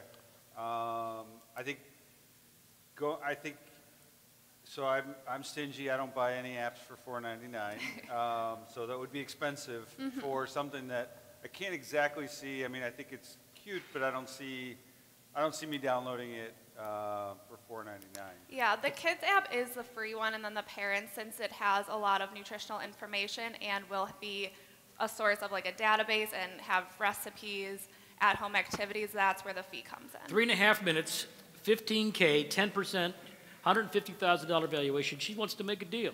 Yeah, here's a counter offer for you. I better take notes. I would suggest that you consider a $5,000 offer from us for our incubation system. So we would have Anthony DeMore Incorporated take a look at these questions that are hovering. Who is your customer base? What are we really selling? Are we upselling? I mean, I know that you and your brother get it, and what is it, Loyola, the team from Loyola? DePaul. I know they get it. But before I jump in as a partner with you and, 3 minutes. Give us 5%, we'll give you $5,000, we'll put some construct around this. I mean, personally, Candy Crush does $1.6 million a day in sales. $1.6 million. It's a game. And, if this was a game and it wasn't my pet, I don't care what my dog eats, but you know, if my child was playing the game and they were in the grocery store and they were picking out what they would eat. 2.5 minutes. That would make more sense to me, and I think, so the offer is, we'll send you to incubation to our guy for $5,000 and revisit after we answer some of these questions that we can't answer because we have 1 minute. You guys all right with that? Well, and I think one of the keys as well is that, for me, if you were able to stand there today and tell me that we've had conversation with Whole Foods or Safeway or one of the big supermarket chains, and they really see the value in this and they want us to develop this, I think it would be a very easy sale. So I think Brian's right on in saying, take a baby step to the 15,000 yet, spend a little more time on trying to bring that customer to us, and I think you could have something that could win. So do you need to talk to Rich about it? Do you want to, I mean, that's the offer. It's $5,000. Our offer is $5,000, our incubation, we'll put construct around it. Yeah, it's a deal. You deal? Okay. She says it's a deal. Way to go. It's a deal. Thank you. And they all have to transfer from DePaul to Bowling Green. Yeah. All right, very good, very good, very good. That's why I love the hatch, because you never know what's going to happen. So that's the important part. Congratulations. All right. You know, I'm often asked, I'm asked a lot, where are your hatchlings past? How are they doing? Well, I want you to see for yourself. Watch this video. Over the past 6 years, the Hatch has helped transform the lives for over 60 different hatchlings. What sets the Hatch apart from similar events is that alumni investors make equity investments, providing real money for students to launch real businesses. To date, more than $500,000 has been committed to student startups. In the past year, Maharita Sophia Tavpash has been working with the development team from Principal Business Enterprises on a design for ChillPack. Consumer testing on the product is expected in the next 90 days. Investors believe this product can help future athletes and maybe become an internationally used product. Hatchling success stories continue to grow over the years. For example, Elsa Vogel-Voss has been working non-stop on her company Pieces of Me since the 2015 hatch, and it has soared to heights no other hatchling has ever reached before.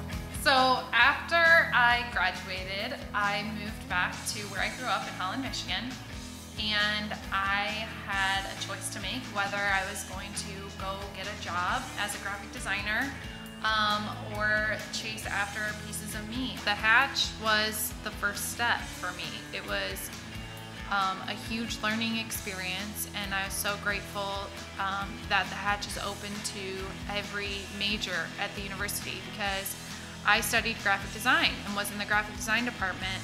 Having the opportunity to basically get a crash course in entrepreneurship in one semester was absolutely incredible. The biggest thing that the hatch gave me personally was the confidence to pursue this business and to pursue entrepreneurship.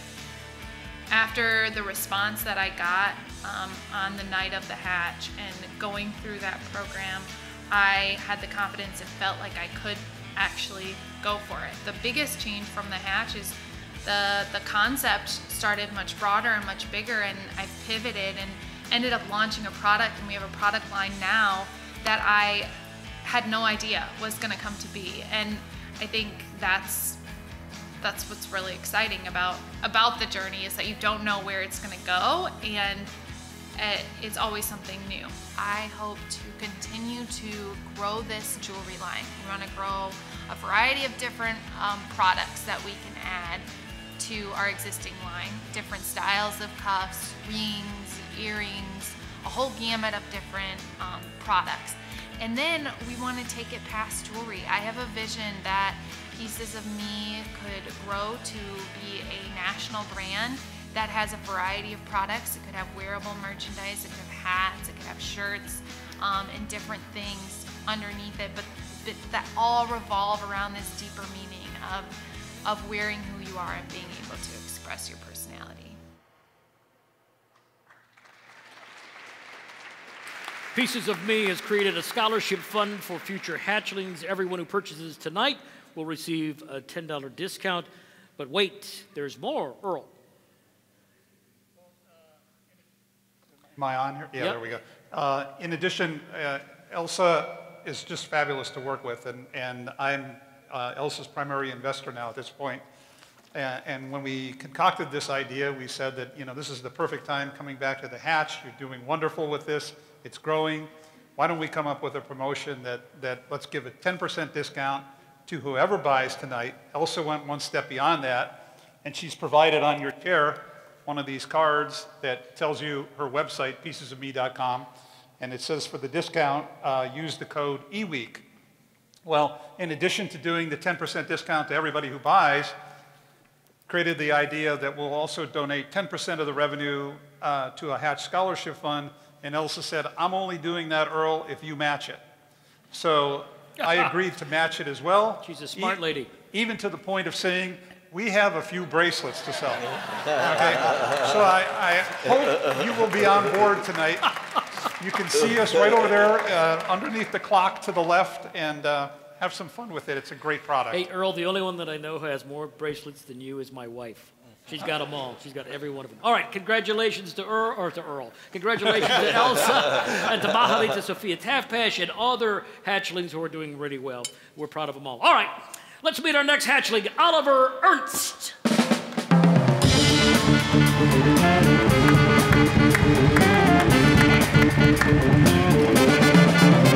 Oliver is an international student who lives in Bruges, Belgium, and is pursuing his MBA in the College of Business. Oliver's business idea is called Supplio. Sorry, I spit on myself. Supplio, a supplement dispenser system designed for athletic and workout environments. Mr. Ernst has been coached by first-year mentor John W. Ziss Jr., a 2003 College of Business alum. Oliver, say hello to these kind falcons. Investors, audience. My name is Oliver Ernst, and I'm an MBA student in the College of Business. As an ex-pro athlete, Kern gym goer, and supplement user for more than 5 years, I know what the supplement industry is lacking, and that is Supplio. Supplio will be a supplement dispensing unit that will dispense supplement powder straight into your cup. It is the foundation of your performance. Now, investors, before I can bring you the future of sports nutrition, I'm asking you for $6,000 in return for 8% equity into my company. On top of that, at the end of year 2, you will receive your initial investment paid back, as well as another $2,320 profit payout.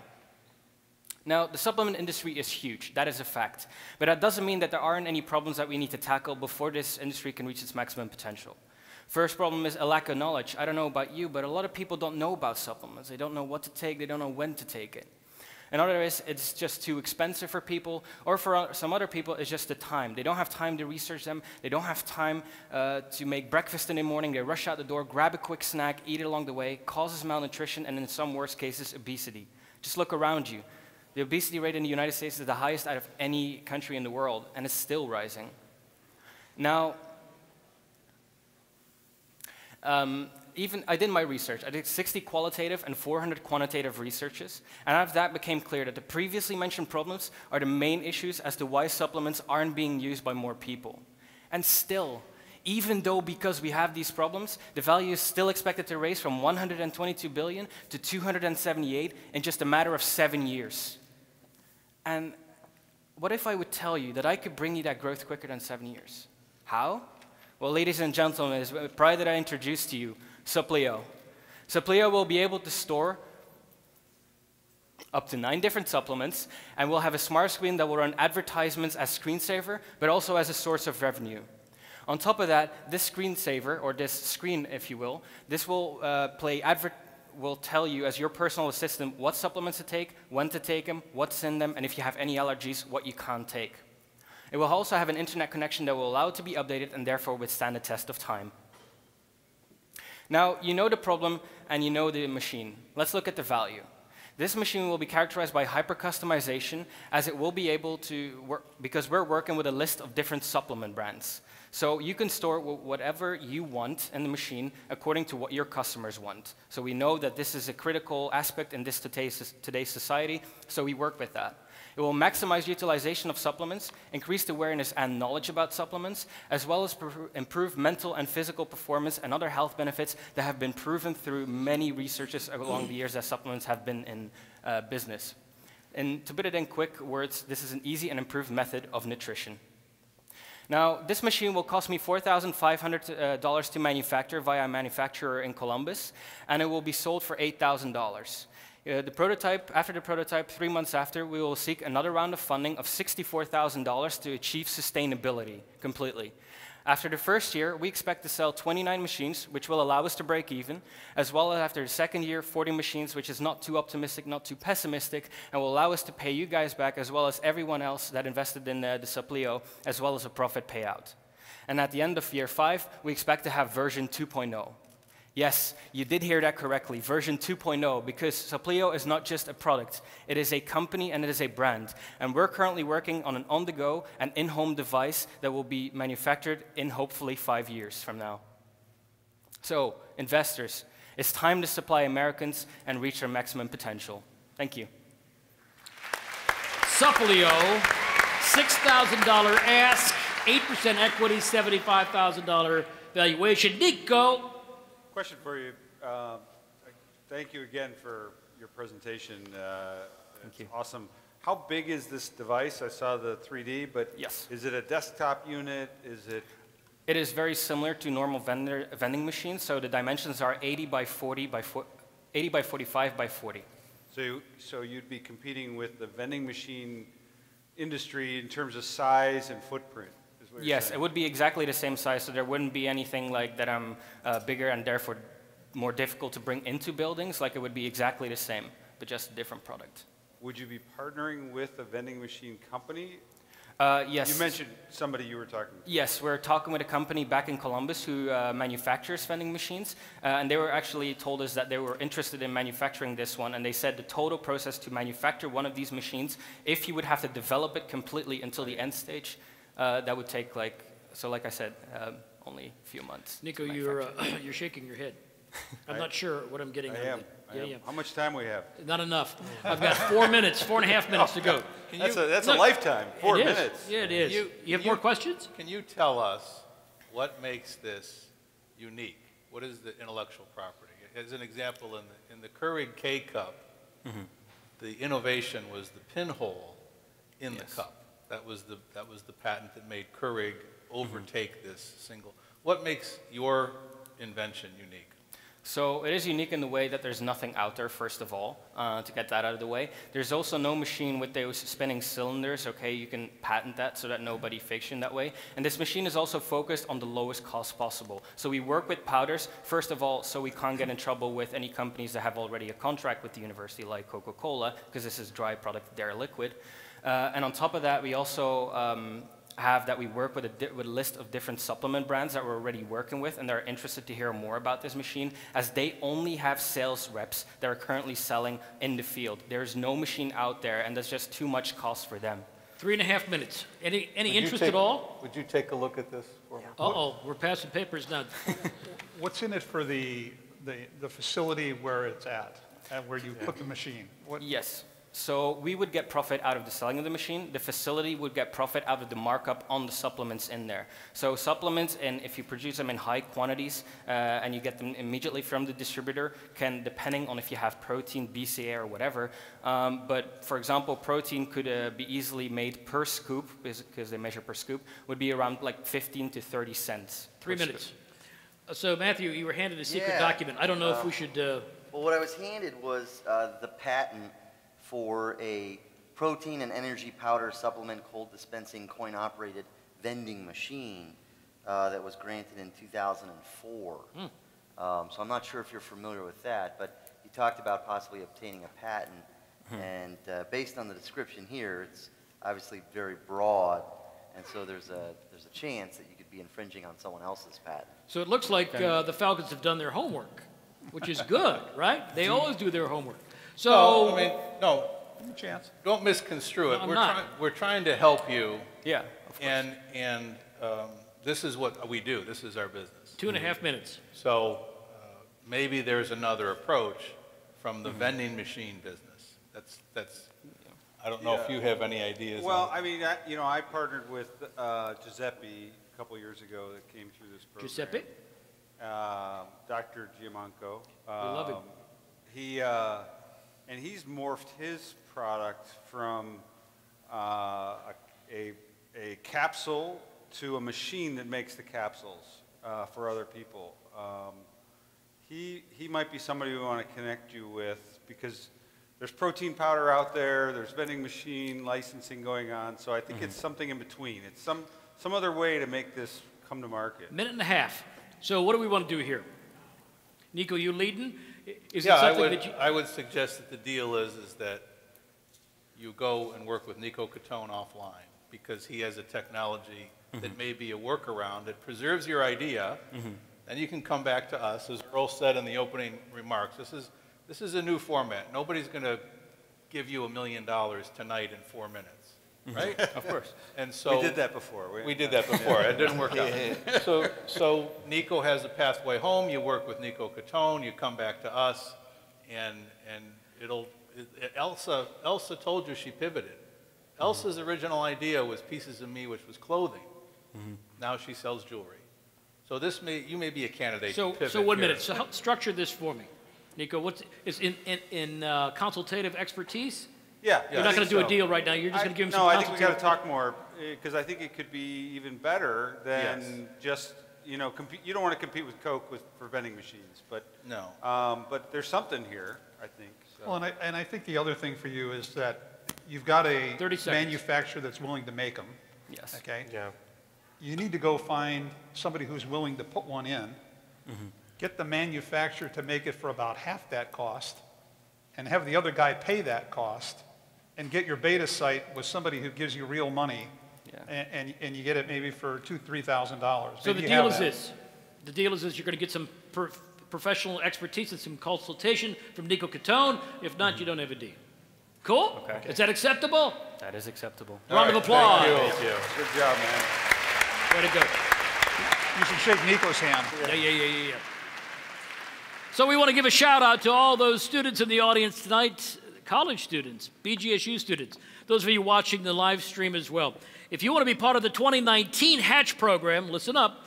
We have an opportunity for you. Next Thursday, April 26, 7 p.m. at the Collab Lab, first floor of the Jerome Library, located on the first floor there. They'll be holding an event to explore innovation, creation, and entrepreneurship. The exciting part is pizza will be served. So don't miss it. Next Thursday night, April 26th, 7 p.m. Whew! It's been a heck of a night. It's time for our final hatchling. She is Sarah Clark.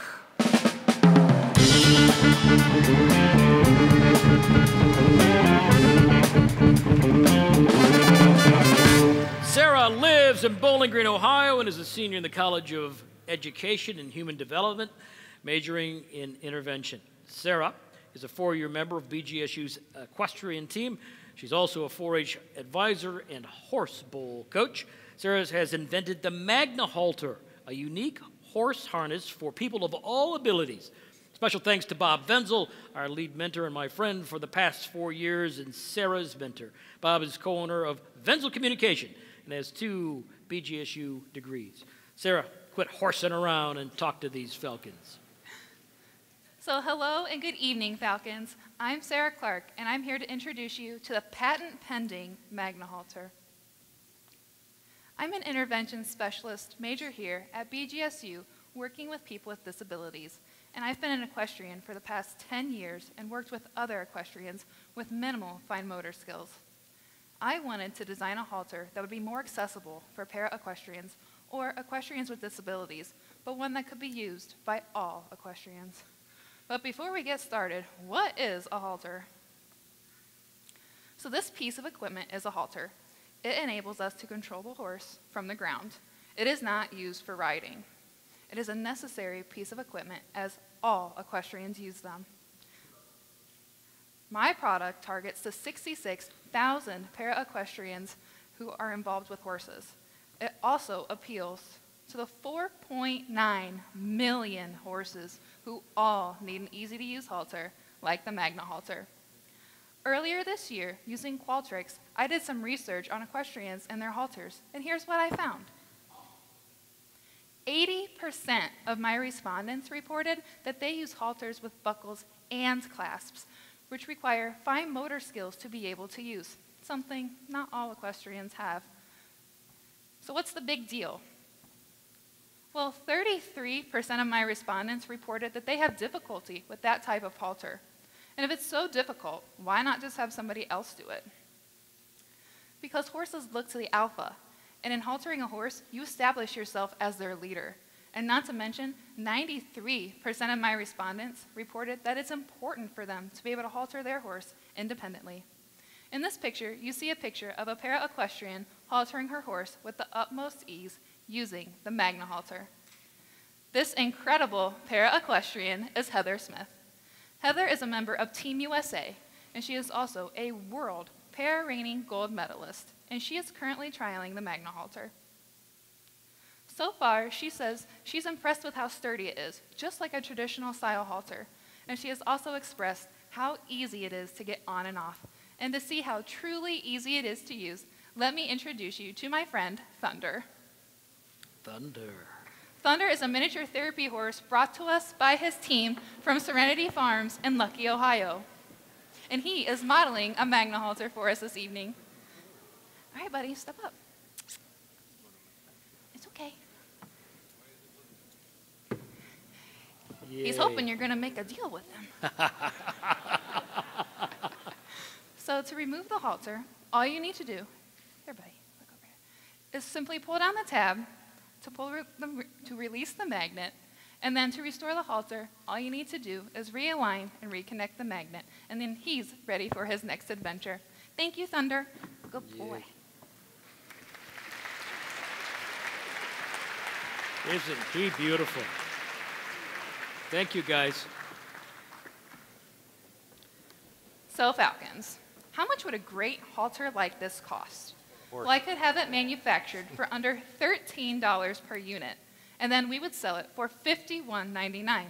However, to get the word out, I would need approximately $5,500 in marketing. But before we get too much further, we need to make a deal. I am asking for $7,600 to do a short-run manufacture of 100 Magna Halters and marketing to prove my concept. But what's in it for you? So as an investor, you'll receive 20% of the profits for the first run of Magna Halters. So at the end of the run, you'll receive nearly $780. But what would we do in the future? Within the next year, I would like to attain a license to manufacture deal in which you, as the investor, will receive 1.5% of the purchase price for every Magna Halter sold. In as little as 5 years, you will nearly triple your investment, selling to less than 1% of the equine market. So Falcons, are you ready to horse around and invest in the Magna Halter? Way to go, Sarah Clark. The Magna Halter, $7,600 ask, first run of 100 of those, and then you're going to get a 1.5% royalty forever. That's perpetuity, forever and ever. Amen. Nico's got his hand up. Yeah, no, I like the fact, I like the horse. My daughter might be watching. I might have just bought a horse. But the you want to buy a holder? Yeah. Yeah, we'll sell you a holder. Now, can other horse, parts like that be used? Could you make other things with this technology that you're talking about? You could. There are currently designs for dog collars because there is a huge market for people with disabilities that use service dogs. However, I would also design like lead ropes and stuff that use the same type of clip, which I specially designed that you saw on the halter. So that clip is your design? Yes, correct. And it is currently patent pending as well as the Magna Halter. There's a patent pending on that as well. Okay. Yes. And when we're making the investment, yes, are we making an investment in the clip technology as well as the halter, or just the halter? Right now, it is just for the halter. So, are you sure, or is it the clip technology? It's the clip technology that will help the halter be what it is today. Okay. So, Mark? Let's see here. $7,600 gets you first run of 100, 1.5 into perpetuity. I'm sure she's open to a deal. Time is running out, 4.5. I really like the concept because I always get excited when the person developing it is the one that's using it, and whatnot. So what's your plan on selling the first 100 units? Are they already sold? Is it, Great do you question. have some of them sold already? I actually had another member of Team USA contact me about halters. And I also have some friends that have been contacting me saying, hey, when are you going to put those on the market? Because I want to buy a few. Great. So we would use social media to market, as well as attending trade shows like the All-American Quarter Horse Congress to get people interested. Also, the royalty fee you mentioned for the investors would be 1.5%. Yes. Yeah, what is it total for Total, that you're expecting? Total, we're expecting 5%. Okay. 4 minutes. Is Team USA willing to sponsor this? Like, be a spokesperson? I have not talked to them specifically about that, but so far they just love it. 3.5 minutes. I just got the word. So what do we? Let's go out. Let's go out with a bang tonight. Come on. Well, Loosen that wallet up, Sokol. Sarah, here's an idea for you. Okay. All right? There's been a buckle, Velcro, and a zipper. That's how we close things. Yes. Your clip may be a fourth closure system. I don't want 1.5% on a halter. Okay. We want equity in the clip. Okay. As Earl said, the genius is in the clip.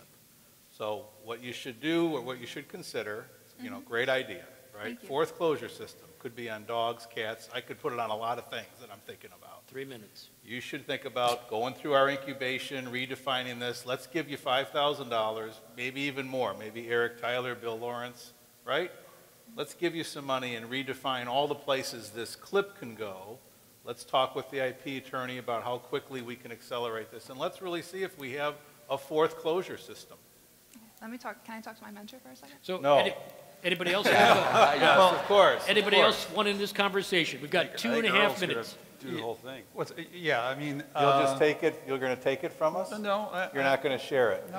I like when you fight a little bit. Come on, I'd let's be make happy- it exciting for the last one. I'd be happy to share It's the fourth full closure the full system. business. Okay, and I think that the closure system is really the exciting piece of the opportunity. Yes. And I think we all would like to have a part of that. I think Yeah. I Yes. speak that we'd all like to have a part of that with you and be involved with you on that. And so maybe what we do. But we don't want 100 bridles. Well, I'll give you an alternative, though. Maybe what we do is we fund your $7,500 or $7,600 now to build the 100, blow them out in the Magna Halter space, and get that going. What does that do for us? And we fund the $5,000, but you've got to give us a commitment that you're going to give us, I don't know, what, 20%? No, of the company? you get 5% for $5,000 now. Right. Selling 100 halters doesn't mean anything. No, it just proves that the clip works. It hits the market I that love Sarah when they wants to fight. hit It's to, fun. where Sarah is the expert. Okay. Sarah, and what I think we want to do is we want to bring in other Sarahs Can I bring my lawyer in on this? that have expertise in other markets, the way you have the I'm running out of expertise in time. the equestrian market. I got 1 minute. And- I've got. All right, what do you want to do? He's You the ma- lead you- investor. You're Let the him lead lead. investor. You make the offer. Well, I'd be open to giving you more money, funding your initial investment. I'd say forget about the royalty for right now. We'll Yeah. negotiate that. Let's build these. But give us equity in the company around company. Magna Clip. And there's 5 of us. Give us 5% apiece, 25%. And we'll put, what, 20,000 in? Will you wear a T-shirt that says fourth closure system? I'll do you better than that. I have a friend in Colorado who's actually making clothing using Velcro for this same reason, and I think that this is a fourth closure system. All right, so Very exciting. That's right. I've got to get this straight. You want to do 20K. Please. Well, I'm making that proposal. So I'm open to, I think we like it. I'm in. we're all in. All right, so What's give me, the so, percentage that she so has to structure the deal again, so she 20K knows we all for know before we leave. 25%. 20K for 25%. 20K, 25%. Yeah, you better talk to somebody about Yeah, that. can I call a friend? Yeah, you can talk to the, you got Absolutely. you can talk to this one and that one right That there. So includes time is running out That here. includes You incubation. got 30 seconds. Yeah, I'm that, not sure. that includes That includes incubation. Build it, That's the right. incubation. Includes incubation. Includes incubation, Bob. Da, da, da, Oh, you got one there. da. Oh, you got another. Wait a minute. I've got somebody out here who's. Oh!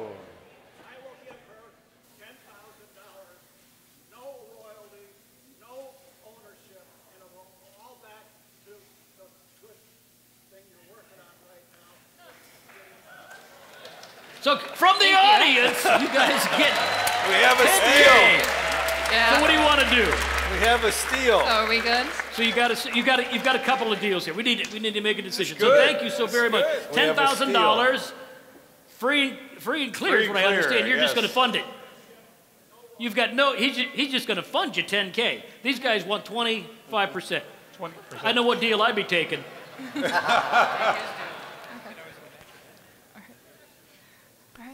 Sir, can you stand up? $10,000, free and clear. You just want to get funder. All right. Bob, who is that? Ed Ryder. Ed, we're going to take your deal if that's okay. It's up to her. Up to her. I've got Earl Earl's saying, wait a minute, man, I came here to make a deal. Ed, would you want to play with these guys? Earl. I'd like to hear you want to. Earl, how could you possibly lose this deal to row number 2? Row number 2 just stole your deal. All right, so let's do this. We've got a deal for you. So I think probably the best thing to do is for us after this hatch tonight, for Ed and these groups to get together and have a conversation.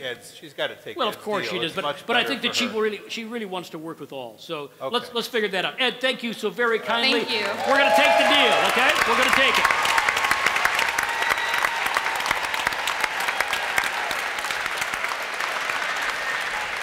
Thank you. Big success. Congratulations. I'll tell you what. Great job. This is like fireworks here at BGSU. It's 4th of July. Well, congratulations. And Ed, thanks again for your $100,000. He's not paying attention. Ed, thanks for your $100,000 in naming the Entrepreneurship Center. We really appreciate that. No, I'm kidding you. $10,000. All right. Well, that's it for our. It's not that we're not quite ready to say goodnight yet. We've got one more presentation, and Dean Braun, please come on out here. We have to name our People's Choice Award. We have the Eggie, handcrafted by Ali Hoag, who is a craft master in the School of Art. So, who is our winner? Do you know our winner? I do. And the winner of the 2018 Eggie Award is the team of Hannah Barth and Elise Blau. Hannah and Elise, come on out. You're going to have to split the Eggie somehow. No. Congratulations, ladies. Congratulations. Turn around and shake the Dean's hand first, and I'll give it to you. Please don't drop it. You all, that's wonderful.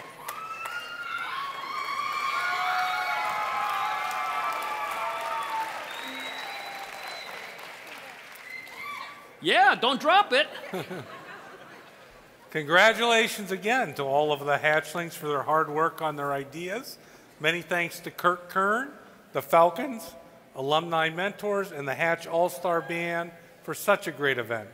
Thank you to our Hatch sponsors and those watching online at Hatch parties across the country and around the world.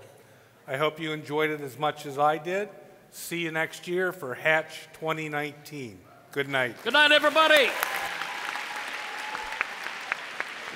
Thank you for being part of the Hatch. Just a young guy with a quick